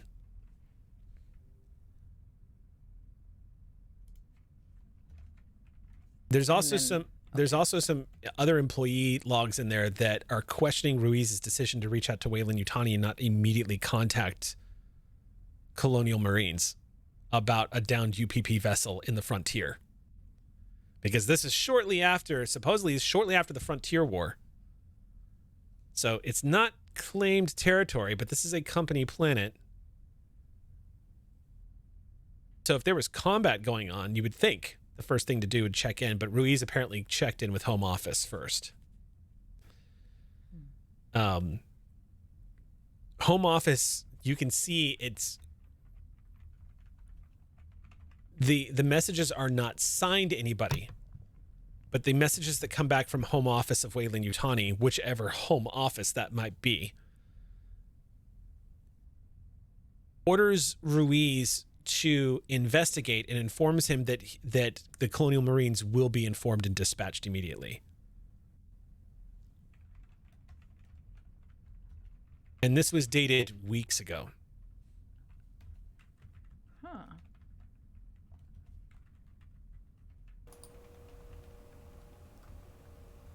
Is there any record of that? Any other record of that happening? No. There doesn't seem to be any mention of it again. You don't know if the corporation actually followed through on that. But you do see a new report coming back about 5 days later of them finally spotting the downed vessel, having located it, and that they're staging an expedition to investigate, that it's not terribly far from the mines. Ruiz also in this log indicates that the mine is having significant difficulties maintaining itself, and that the health of the colonists, as well as the work that is being done here, the mining operations, are at risk, and support is required. Basically fills out kind of a short list of some of the vital elements that they need for repair, and submits a formal request. And a reply that was sent back seems to suggest that his request was received and the appropriate people will be contacted to ensure that supplies will be sent to the colony as soon as possible. And then the rest of the email is pressing him on what he is going to do about the downed vessel. The next couple of messages are reports back as to what he found at the vessel. But what's curious is there is his team, apparently before fleeing the vessel, indicates that they believe something. Their assessment of what was found in the vessel was that something was torn free or didn't break out, but was released. Something was destroyed. Something was released from the vessel itself. And it also indicates like findings. It makes mention of a briefcase of high interest that they were not able to grab because they were fleeing for their lives. And the reply they get back from Weyland-Yutani is essentially an activation of Weyland-Yutani's priority over retrieving that briefcase. There is a gentle but subtle menace of admonishment in the reply email that Ruiz receives that suggests Weyland-Yutani, whoever was talking to him, was very unhappy with the fact they left the briefcase behind and was demanding that they go back and retrieve it. And at about that point, Ruiz became defiant and said that the colony was failing and that they needed supplies immediately, that Ruiz did have something of interest that they were able to retrieve, but that unless he received aid, he had resorted to a draconian way of running the colony because of how limited they were on supplies. You start seeing more and more evidence that Ruiz was becoming a little bit more of, I'm doing what I have to do to keep this place alive. The attitude he takes in some of the messages, Martha, that you're reading seem to indicate that he starts becoming very defiant towards whoever he's talking to at Weyland-Yutani. And at one point says that if they ever want to see whatever it is he's retrieved, he's demanding help for the colony first. Now, as altruistic as that may sound, as all of you are seeing these logs on the screen, there's a darker side to this. As you start seeing that contact with the Pale Man starts becoming frequent. And you see mention that there's more than one. And what you witness is that apparently there was multiple at one point. They would kill one, and then another one would arise. But there's vague mention of that.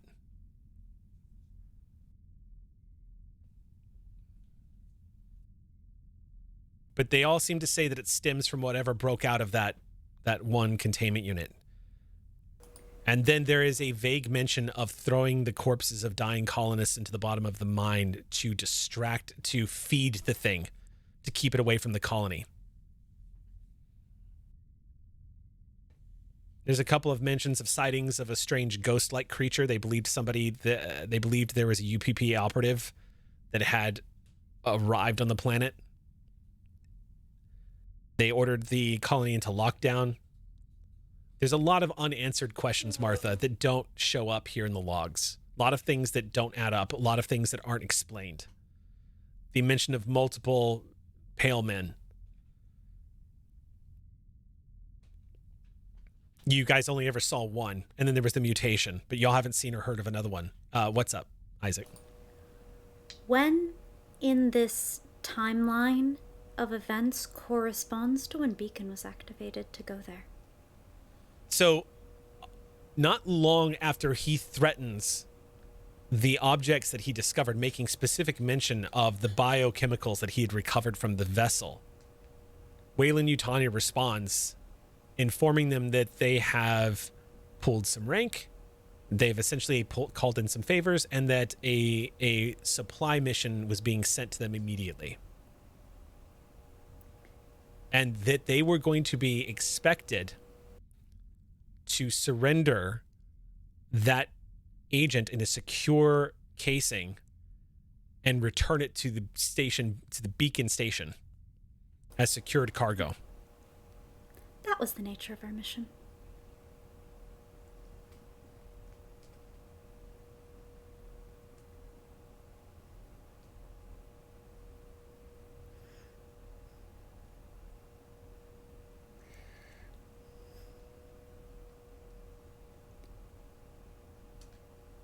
Can I ask what Martha looks like when she's reading through that?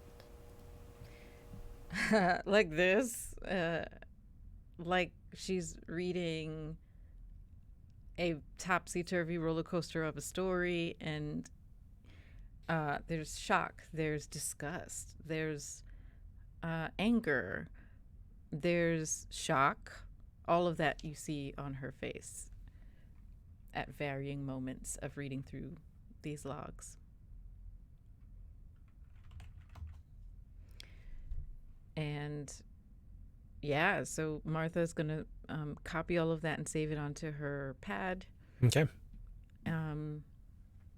That pad has become saturated with top secret, highly classified, secretive company information, as well as UPP top secret, highest level information.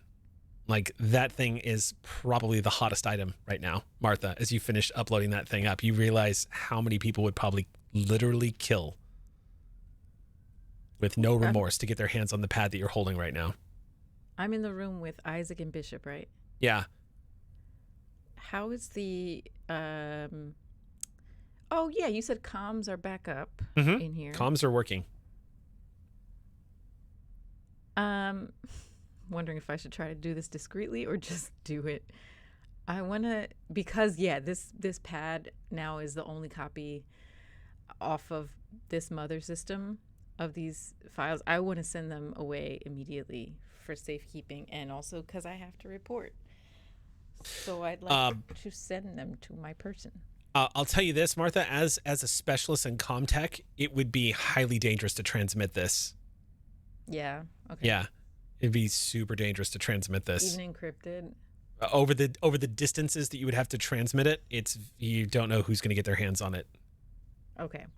Yeah. All right. Next chance I get, I will send an encrypted message to my person. Without rolling, I think Martha would know, especially because you've spent time in the Marines and you know what it's like. Nobody allowed to know operations on an open channel kind of deal. You would, yeah. Your instinct is the moment you're like, I need to unload this, and you're like, Yeah, not yet. Yeah. So I'll just send a heavily encrypted message, not the data, but Okay. a message to my person saying I have updates. Okay, you start accessing the file. When Bishop sees you do this, he goes, I have a feeling I'm not supposed to be seeing that. And he looks away. He looks to the left and starts making himself busy with something else in the console. Martha looks like she's doing something not beacon protocol, but instead, as you see her enter a couple of command codes, you see the Colonial Marines logo coming up as it gives access to a comm network array.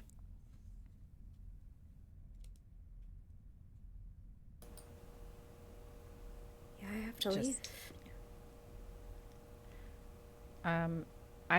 I finished typing this quick message, send it, close that out, and I look up at Isaac and said, "It's okay. I trust you, Isaac.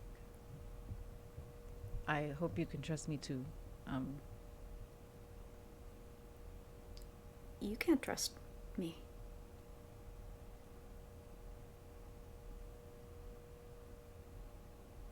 I'm Weyland-Yutani property. I know.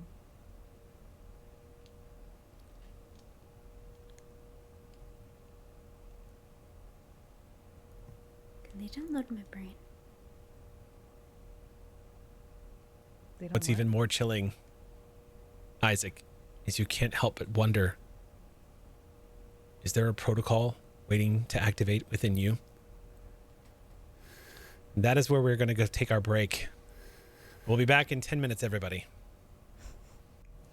Welcome back, everybody. Welcome back to Beacon. We are going to jump back into the game. Before we do, though, congratulations, Rogan27. You've had a stroke of good luck again, and well done indeed.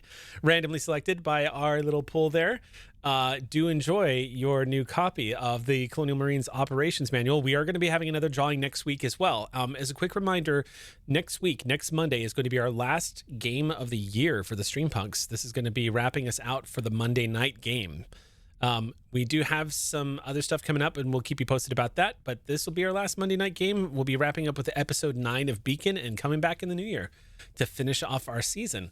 And by then, we will definitely have some announcements for Clear Skies Perseverance. So stay tuned for that.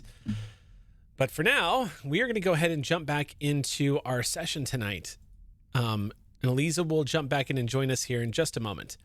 So where we left off was this transmission being sent in an encoded frequency to the Colonial Marines. What is the agenda? Because as of right now, the colony kind of doesn't have a leadership role. And it doesn't have a leader to fill a leadership role. And right now, the storm finally dies down after... Actually, let's see how long the storm... Oh. Storm only lasts about another 20 to 26 hours before it finally starts to subside and become just like a big windstorm outside. No rain, just lots of lightning, lots of wind. And when it finally starts to pass, it is a relief to see that the supplies that were in the process of being unloaded from the Ilios that got caught in that storm are all secured still, thanks to Jax. Most of them remained inside the containers itself, but the Ilios is going to require some sweeping and the inner airlock, which will have to be sought to. It is also important to note, too, that the doctor aboard the Ilios makes a full recovery after having enough time resting inside the med bay. Pretty much passed out when you guys had after you guys had sort of ordered him to bed and was not revivified until much time had passed and the entire incident that the colony had taken place. But it's clear that Dr. Catlow is a completely new man.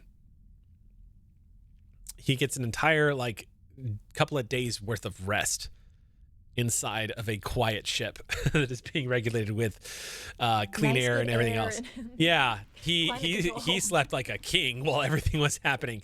When he comes back into the colony and starts trying to reassemble his sickbay, Albright joins him and helps him start trying to put things back together and get a sickbay up and going.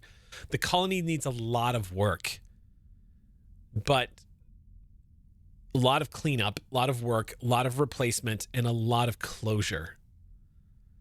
A lot of closure. It takes a few days, literally a few days, before Shiko starts to speak again. I need to take a pass through the ducts to that end Okay? for closure. I need to recover his body. Okay. You do indeed find, after a few hours search, you do find inside one of the air ducts the remains of Ethan Tanahashi. You are able to assess immediately, Isaac, that it's probably best that Shiko never see him in the state that you find him in.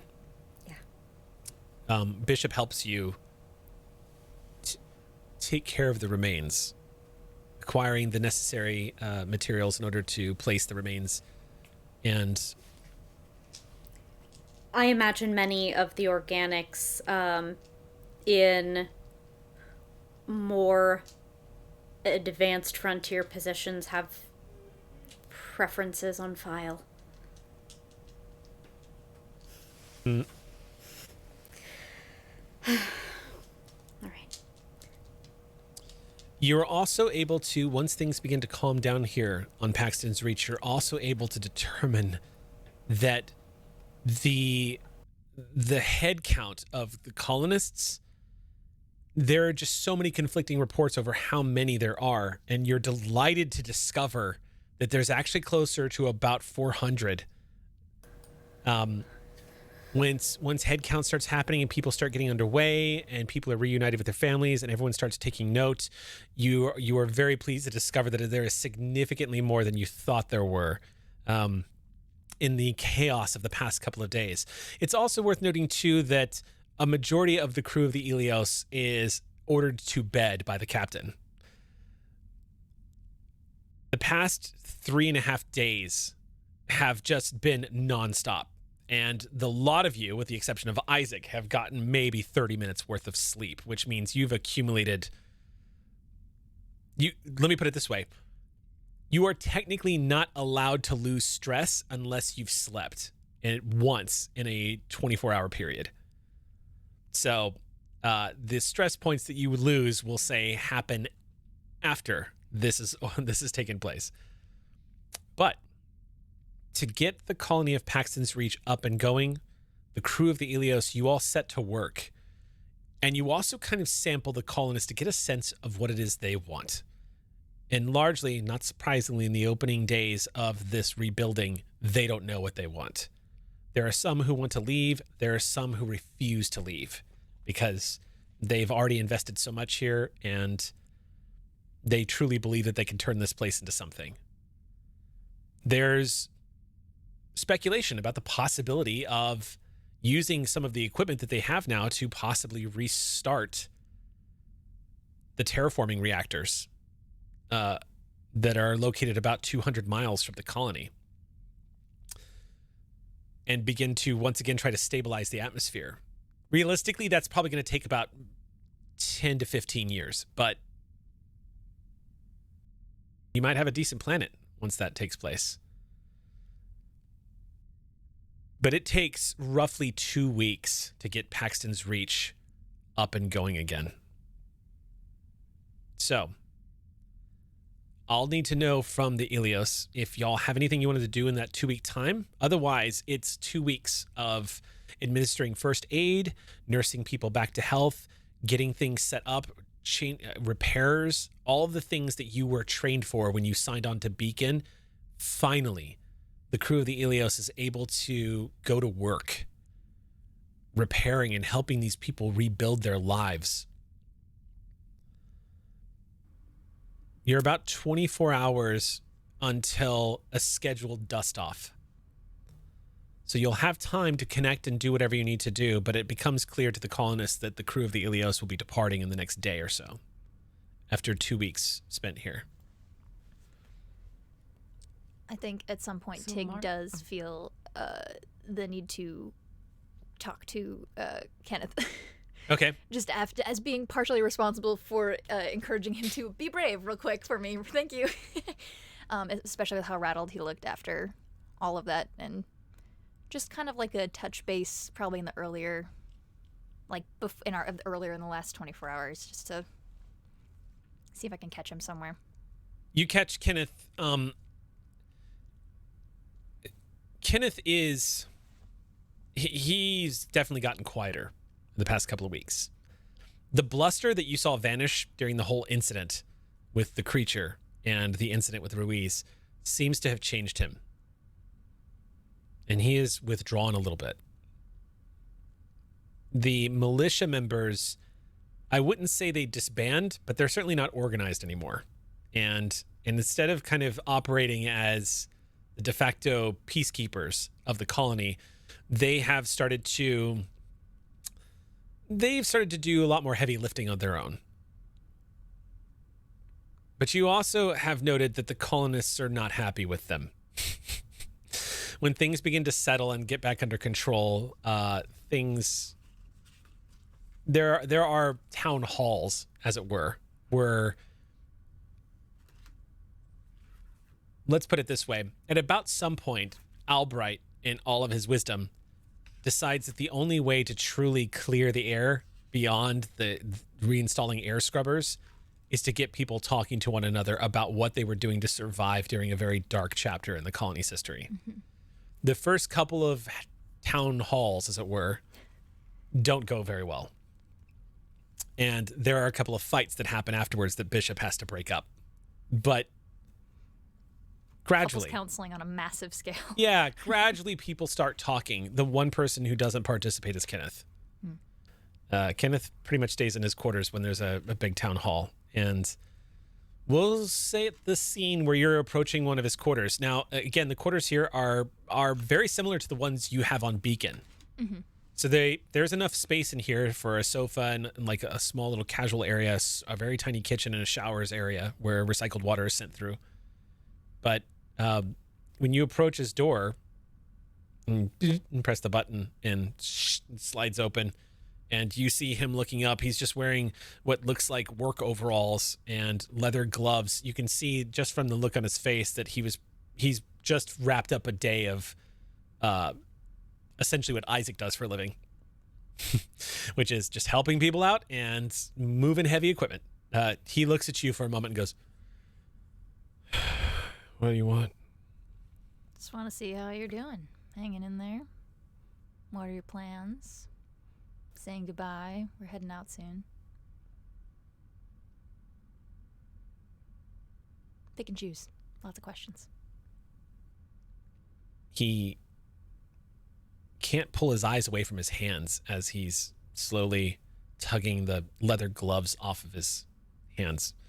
The fake leather kind of cracks a little bit as he pulls them loose. He pauses for a moment, and you can see he's trying to find his words until finally what comes out as he looks up at you, Tig, and says, "How can you be so fucking casual? After what we saw, how do you fucking do that?" Because I've seen worse. And I have to. I don't know that I can. I don't know that I can. You don't have to. You can let it all out in whatever makes sense for you. You can have a little breakdown, cry it out, town hall, go out, put on a rebreather and scream at a storm. That might be fun. I think I want to go home. I think you can do that too.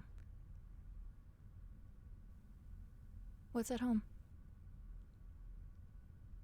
Nothing. But it's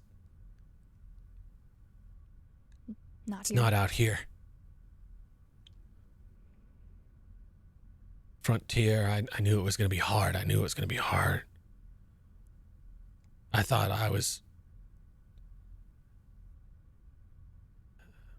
I could take it. I thought I can deal with people.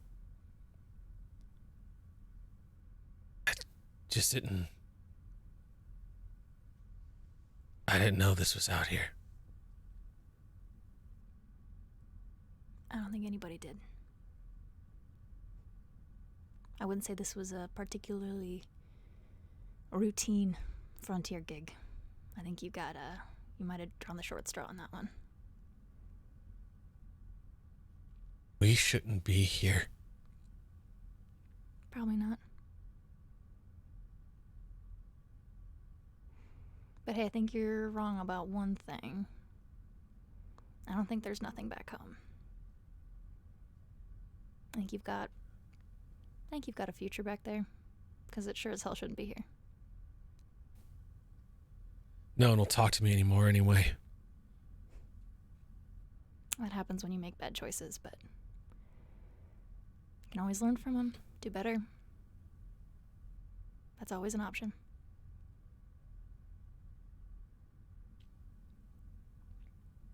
Sometimes you don't deserve someone's forgiveness. You can just strive to do better in the future.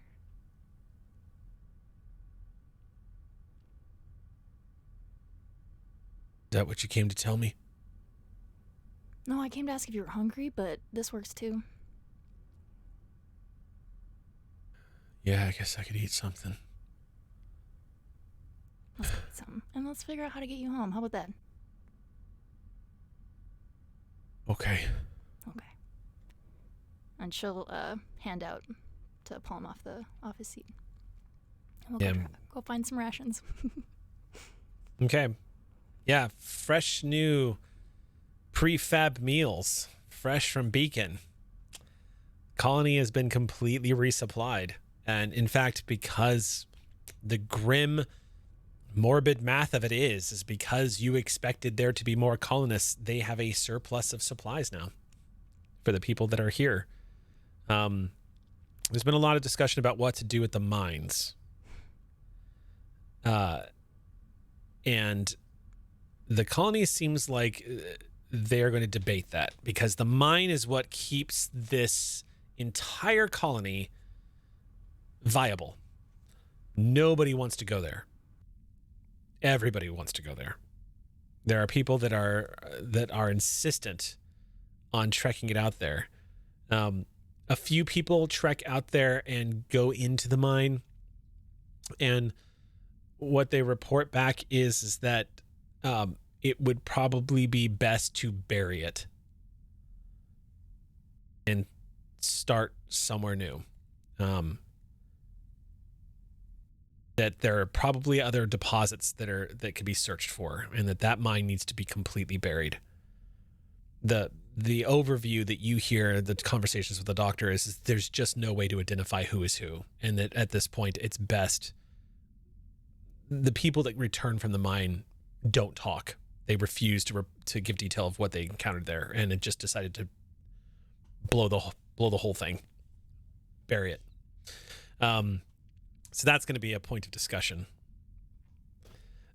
Mother does inform Bishop, as well as a few of the higher ranking people, such as the doctor, as well as what I will say that the one thing you all notice is the one person that seems to be taking charge, even though she has no actual leadership role or jurisdiction to take charge over a white Weyland-Yutani company. But Julie everyone is turning to her, and she is giving orders. She is decisive and putting people to work.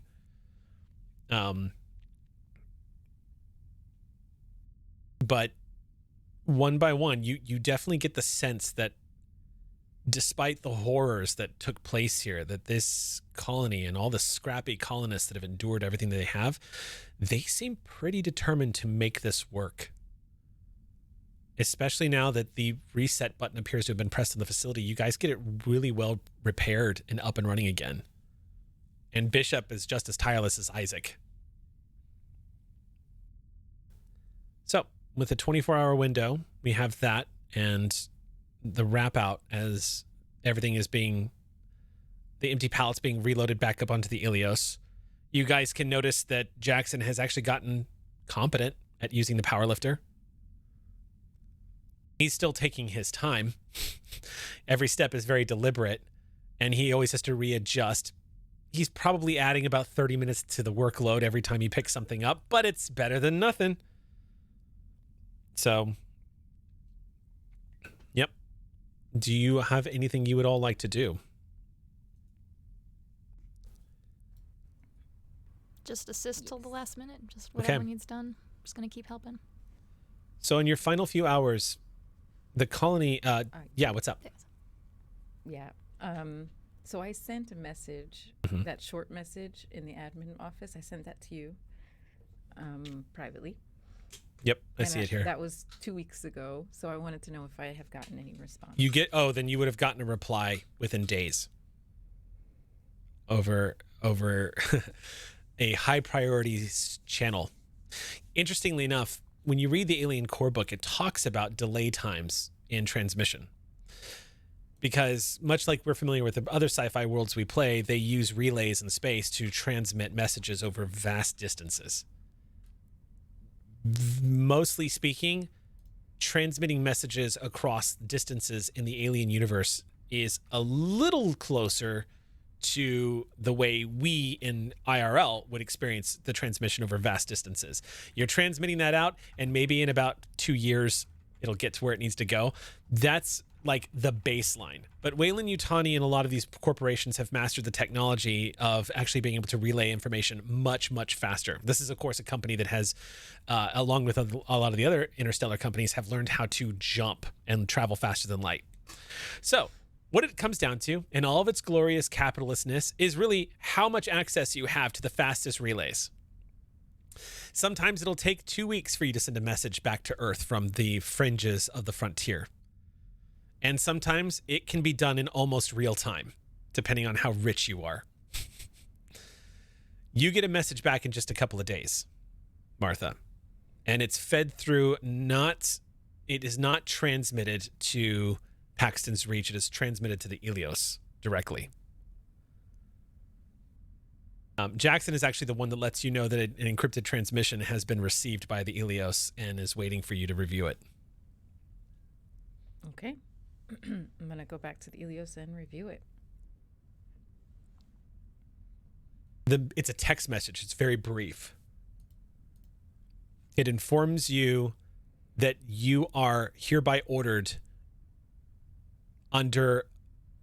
It lists a military code that classifies everything that happened here on Paxton's Reach and informs you that Beacon is going to be contacted and that you are not to repeat or breathe a word of anything that happened here, and that you will be contacted again later. Okay. You're also instructed to ensure that the colonists do not know anything that has happened with regards to this Project Darkstar.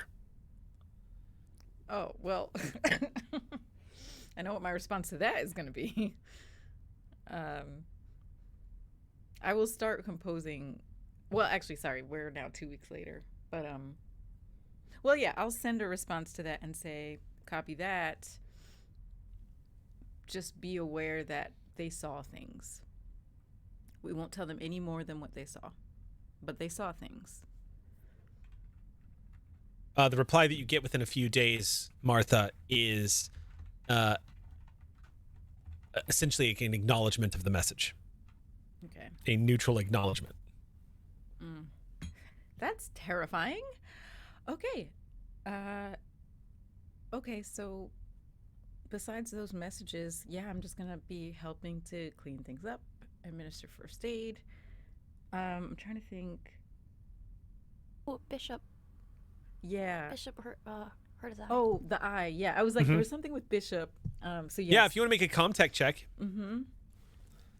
So you can repair his left eye. 2, 4, 6, 8 plus 2 for tools. And I don't have that 1 stress anymore, right? Yeah, you guys are done with the stress. Oh, okay. 1 success.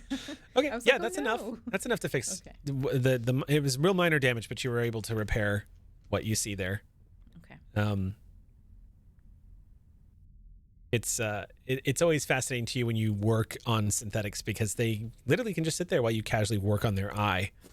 And Bishop makes polite conversation as you fix it. And after a few moments and you do the repair work, he thanks you. Says, yes, that's much better. Good. Well, we're going to be shipping off soon. He nods and says, you've saved the colony. I suspect they'll probably want to name something after you. Oh, goodness. Yeah. Like the Beacon Rec Room or something? Well, I doubt they're going to want to name it after Beacon. Probably something a little more personal if I know humans. Like what? Maybe they'll name a prefab meal after you. The Martha plate. Make sure it has bugs.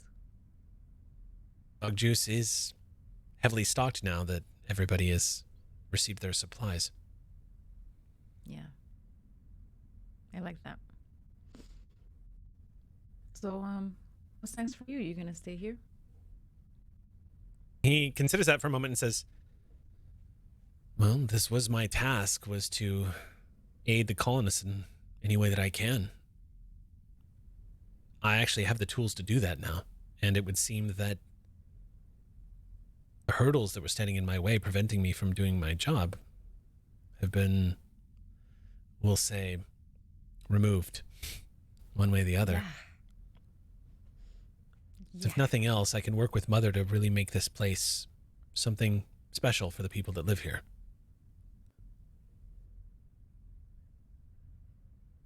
That sounds good. How about you?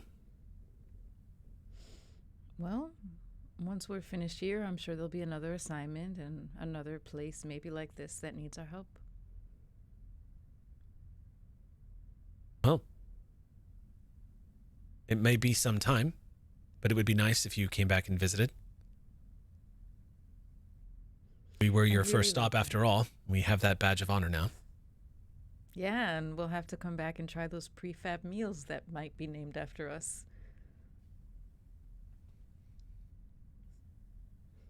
He gives you a small smile. It's been a pleasure, Bishop. Thank you, Corporal. It's been a pleasure as well. Thank you for all of your help. You saved a lot of the people of this colony. I'm glad we could help.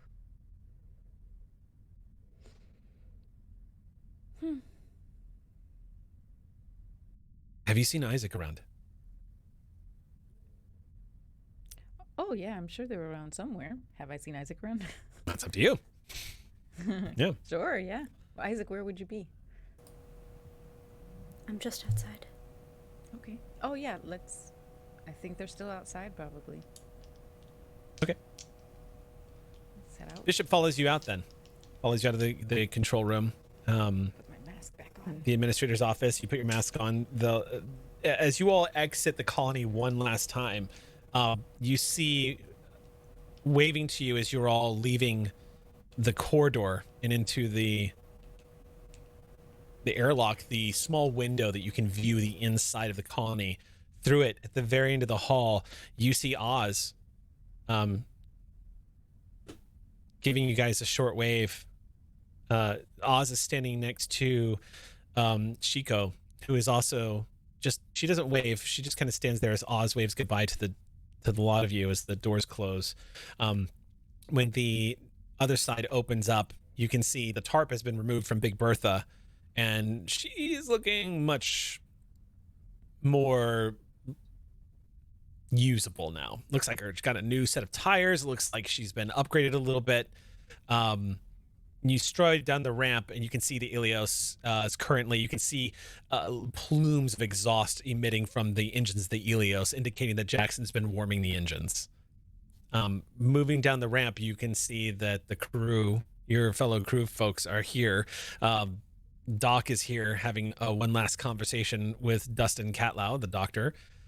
But Bishop strides up to you, Isaac, and says, I wanted a chance to say goodbye before you departed. Yeah, I'll show up, I guess, maybe 30 seconds after them then. Yeah. It was a pleasure working with you. Thank you for all that you've done for the colony. I was joking with Martha inside that they'll probably name something after all of you. If any of you have a preference, let me know and maybe I can inform their decision. I don't know. I don't prefer bugs. Do you have a preference?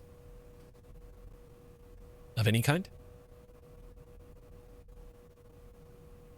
Do you have a library?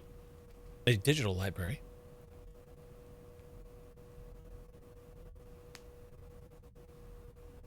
He nods and says, I think that's probably doable. Thank you.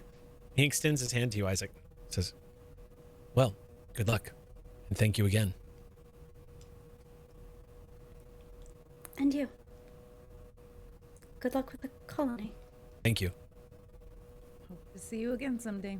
Goodbye, Tig. See you around, Bishop. Stay in one piece next time, okay? He smiles. I'll strive to do so. Doctor. Bye, Bishop. And Albert just gives him a wave. And with that, Bishop turns and starts heading back into the colony.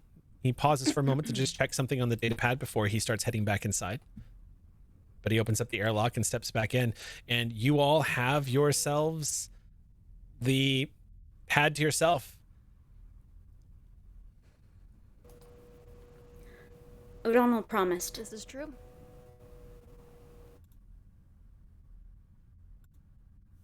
I didn't catch that. What did you say? Who promised? O'Donnell promised? O'Donnell. Ah, yeah. Promised. Yeah, that I did know. Promised what? I get to fly. Oh. I get to take off.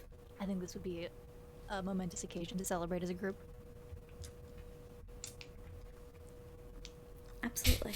Isaac, Right. you notice, the general, Martha's with the general vibes of like, yay, we did something.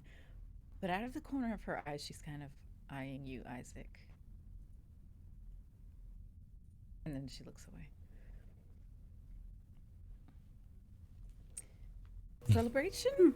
Is that what we're doing? And then a 2-week nap.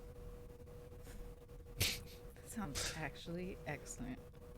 For the first time, I think, yeah. And they will start walking up up towards where the main deck is. Okay.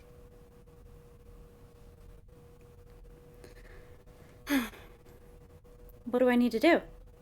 As you walk into the main deck, you see all of the lights have been switched on as he's flickering these switch after switch after switch, and he's talking to Mother very casually. He says, yeah, I know.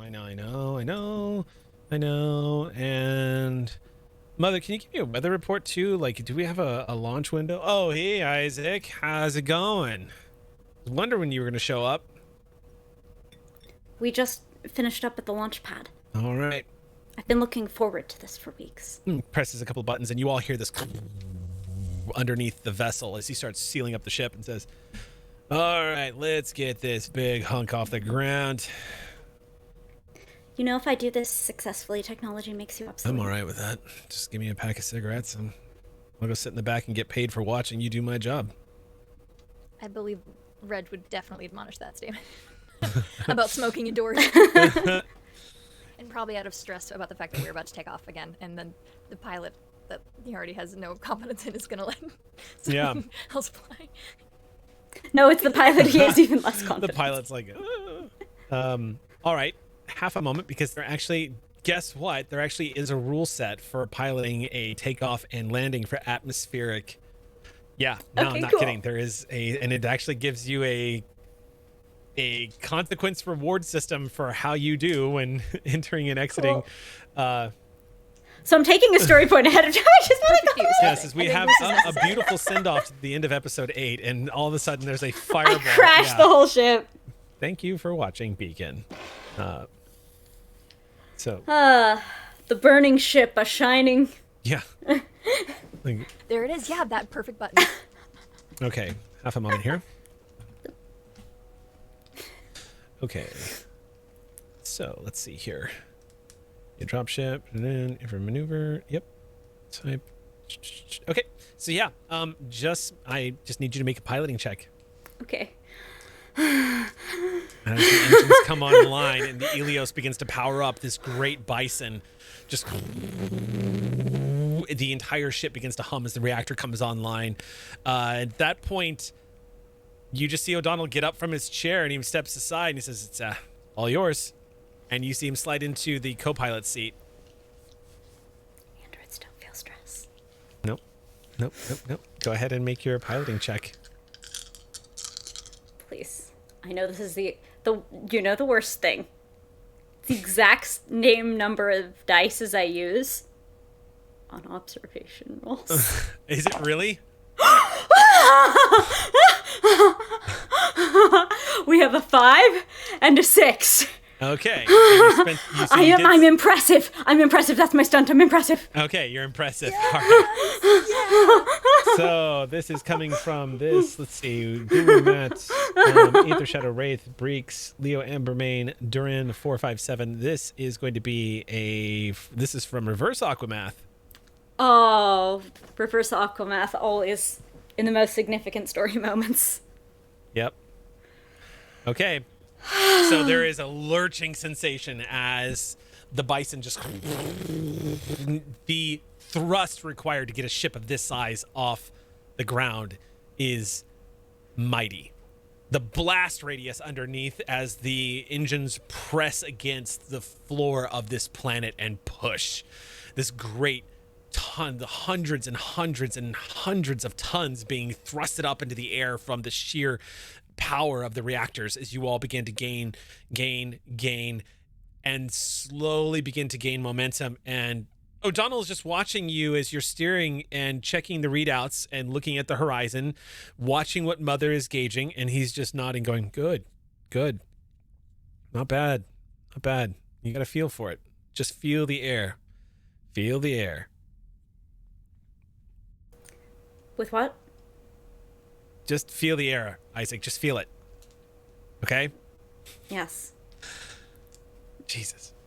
All right, What? you continue gaming. This is nothing. Focus on the flying. Not hitting anybody in the sky. Just keep going. All right. You break Atmo. There is that thunder that roars around you all as the Ilios pushes through the upper atmosphere and breaks through the cloud cover. Anybody glancing outside before the orange haze of a superheated hull takes over your vision can see in the briefest of moments the colony of Paxton's Reach far, far down below. A small little spidery complex of like a tiny building from this altitude. You think of all of the hundreds of people that are still living down there who have been through all the things that they've been through. But you also realize too how tiny they are as you gain more and more altitude. And when you break away from this planet, you can see the world around you exiting the atmosphere. This is Lalande 4825, the system. The planet is HU 483, also known as Paxton's Reach. Your first mission was accomplished. And any satisfaction you all feel as you break atmosphere and suddenly enter into that eerie, quiet calm that is the crystal dark sphere of space all around you is the realization of words that echoed in your head the first time you set out from Beacon Station. How many colonies are hurting? How many people out there need help? This was one colony. In Beacon, last you left it over a month ago, you were all the only operational ship that could help. It's been about 1 month and 2.5 weeks since you all departed from Beacon. Plotting the jump back to Beacon Station, you're looking at least another month and a month and 3 days in hypersleep.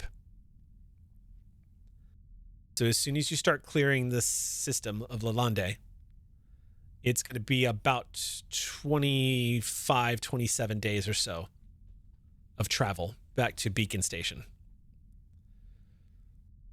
Was it 14 days of hypersleep was the way here? Oh, that's correct. I'm sorry. I actually could not read my writing. It's not a 2, it's a 1. 24 days of hypersleep. I was like, what? It's actually the winds 14 are days. weird on the way So, back. yeah. This is the problem with actually using pencil It's okay, Patrick. My pads and notes are whatnot. deranged. My notes, I was like, yep, nope, that's a 1, not a 2. But yeah, you see that, it's about 14 days. So it'll be after the total, let's see, 28. So it'll have been a little over about a month and almost 3 weeks. So almost 2 months round trip from Beacon to Paxton's Reach back to Beacon. The ritual that everyone goes through, everyone getting ready for hypersleep, getting in their PJs and whatnot, or in the case of Paxton, just stripping down to his boxer briefs and lighting up a cigarette and pouring his last cup of coffee before he lays down, humming a song to himself. He's just in the locker room, the storage area where all the hypersleep beds are. Stimulants before bed is not a great idea. He goes, I know, I can't help it. It's like my body knows I'm not going to have one for the next 2 weeks. and the craving. It's all in my head. I know. You do you?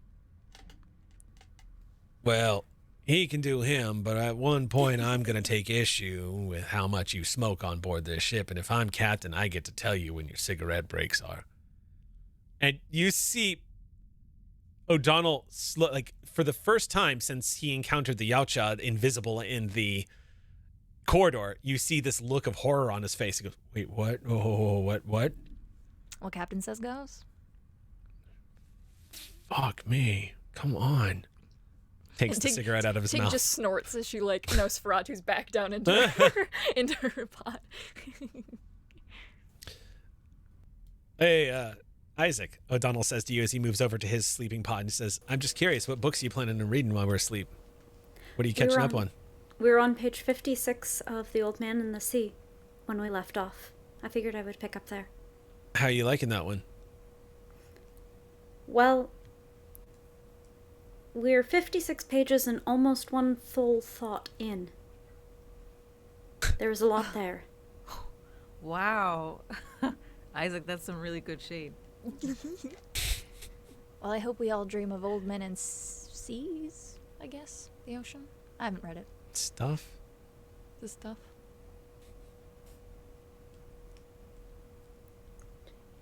Martha is gonna make sure that she has all of her tech on her in her sleeping. In the Which she hypersleep didn't do chamber? before. Yeah. Well, No. so She had you one. you wouldn't be able to keep that in the hypersleep chamber. Well, she's gonna lock it away. Okay.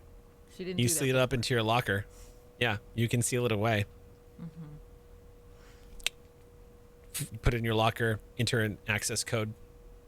It indicates... I was shows the thinking, well, either way. Can I also do a physical lock? You can do a physical lock. It's probably not going to be as amazing as any encryption you could do with your Yeah. Comtech check. I'd like to do both. Yeah, sure. Go ahead and make a Comtech check, and you can actually put an encryption on that so that Okay. an impressive encryption that you would be able to access. All right. So that, and then my tech. Wait, 2, 4, 6, 8. Yes, tech. 1, 2, 3, 4. Four successes? my 4 gosh. successes. Yeah, you encrypt the hell out of that. So does that mean it's like a difficulty 4 check to break? Yeah, essentially. I would anybody who's trying to break it would have to subtract. I would say just like as a quick rule off, you would need 1 success minus 4 dice. Got it. Isaac's like, guess I'll get the blowtorch. It's in my pack in the locker room. Damn it, Isaac. Yeah, I mean, at that point, don't you go for the hinge? Poor Leonardo da Vinci. All right. I will say, as we are lights outing, I think Tig has, up until this point, the dog tags have been either in pocket or in shirt, like tucked in shirt.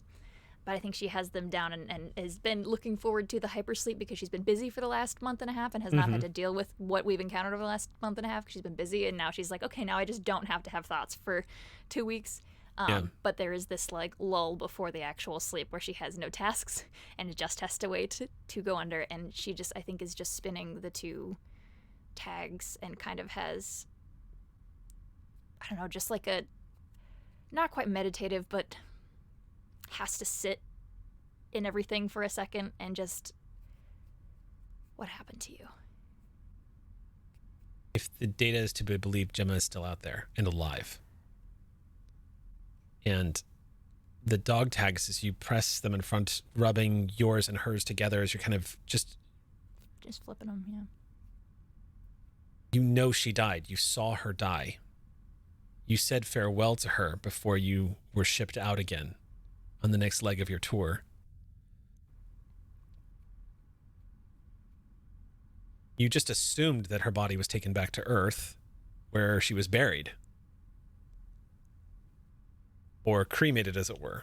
But now you don't know that that actually ever happened.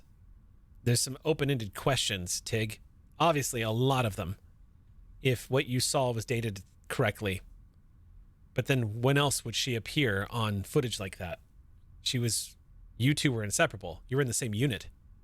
We grew There's up together, also yeah. kind of conjuring memory that sends chill up your spine is you can still see the breakage on the necklace where the creature just pulled that off your neck and analyzed it like it was interested in it before dropping it back to the floor. The name, was it repeating you? Or was it confirming that it did know her? A total mystery.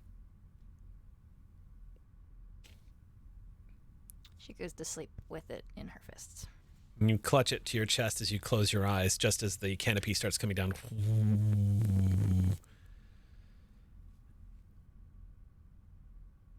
The last thing you all hear is a snide remark from O'Donnell, who comments about how you're all going to wake up a little bit richer. It occurs to those of you who are about to go to sleep is that it is true, in fact, that when you return to Beacon, you'll be getting your first paychecks. And O'Donnell seems to be looking forward to that just as the canopies start coming down.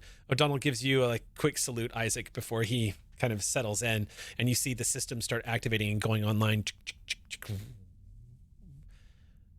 Mother says, hypersleep stasis chamber activated. Commencing hypersleep in 3, 2, and you see the interior of the chambers just kind of fog over for a moment. And one by one, you just see confirmation, ding, ding, ding, ding, going around.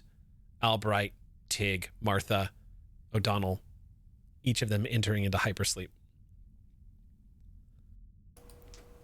Good.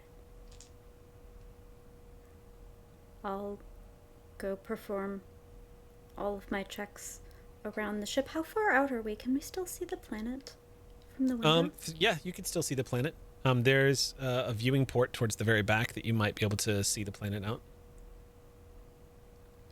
You're making your way all the way down to the decks of the ship towards the back of the Ilios. It's a lonely walk all the way to the very rear of the ship, heading down from A deck, then down again to B deck, and then down again to C deck, to where you're able to reach the engineering control room. But from there, it's one more deck down where you reach the cargo areas on deck D. As you move into this large expansive area where it was once stacked almost floor to ceiling with all the crates that you are all bringing to Paxton's Reach, you can see that there is a small doubled airlocked window. It's not a good view, but it's one that you'll be able to see through a window. A slit about yay wide that you'll be able to look out of. When you move over to it, gazing out of the window, you can see against the backdrop of the black curtain of night that is space, you can see a single large white shining dot that is the planet you've all just pulled away from, disappearing into the distance as you start making your way out of Lalande 4825. If that ship were there, I probably couldn't even see it through a window like that. No. Helios might be able to detect it on the sensors. Maybe. But I couldn't even detect it in front of me with my sensors.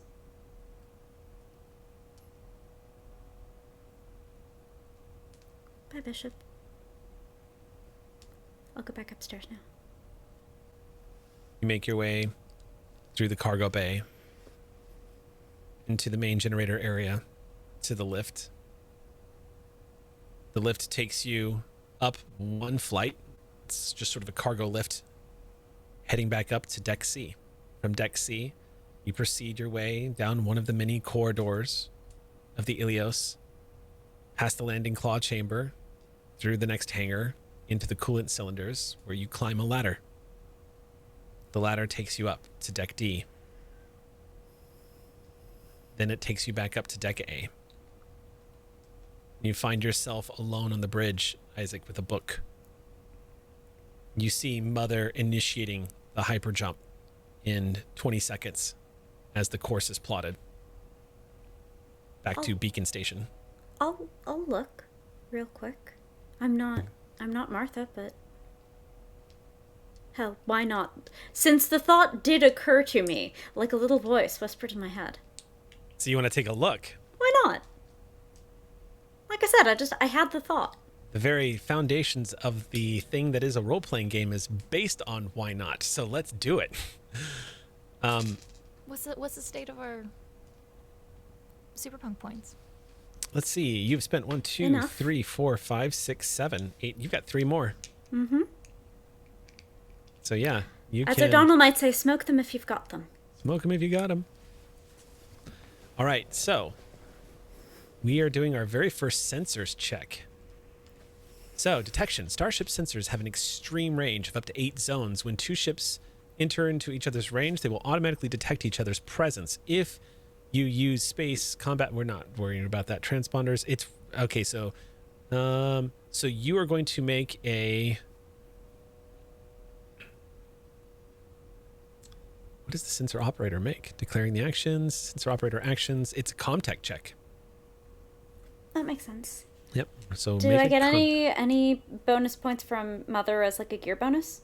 Yeah. Let's Mother go ahead and of say you. Mother's assisting you. So we'll give you a 1 die bonus at assist. Okay. I'll take that.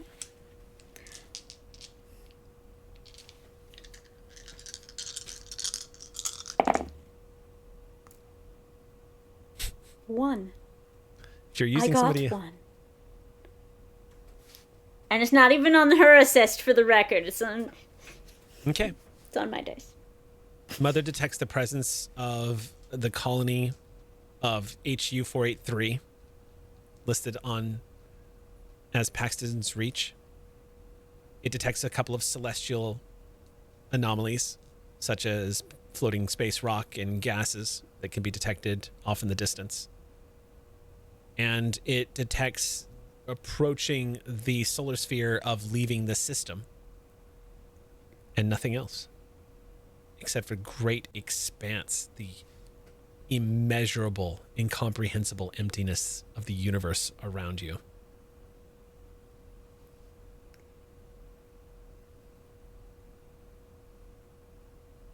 Mother, could you tell me if there were any outstanding orders about biospecimens? You see a cursor blinking on the screen, and the words appearing, please specify.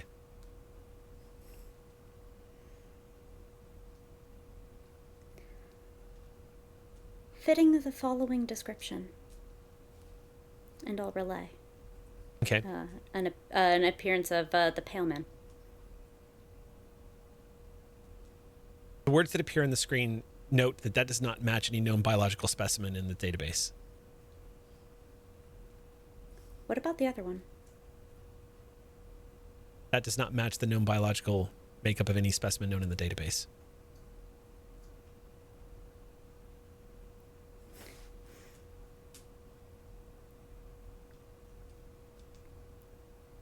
That wasn't what I asked. Please specify. Could you tell me if you had any outstanding orders relating to biospecimens? Please specify.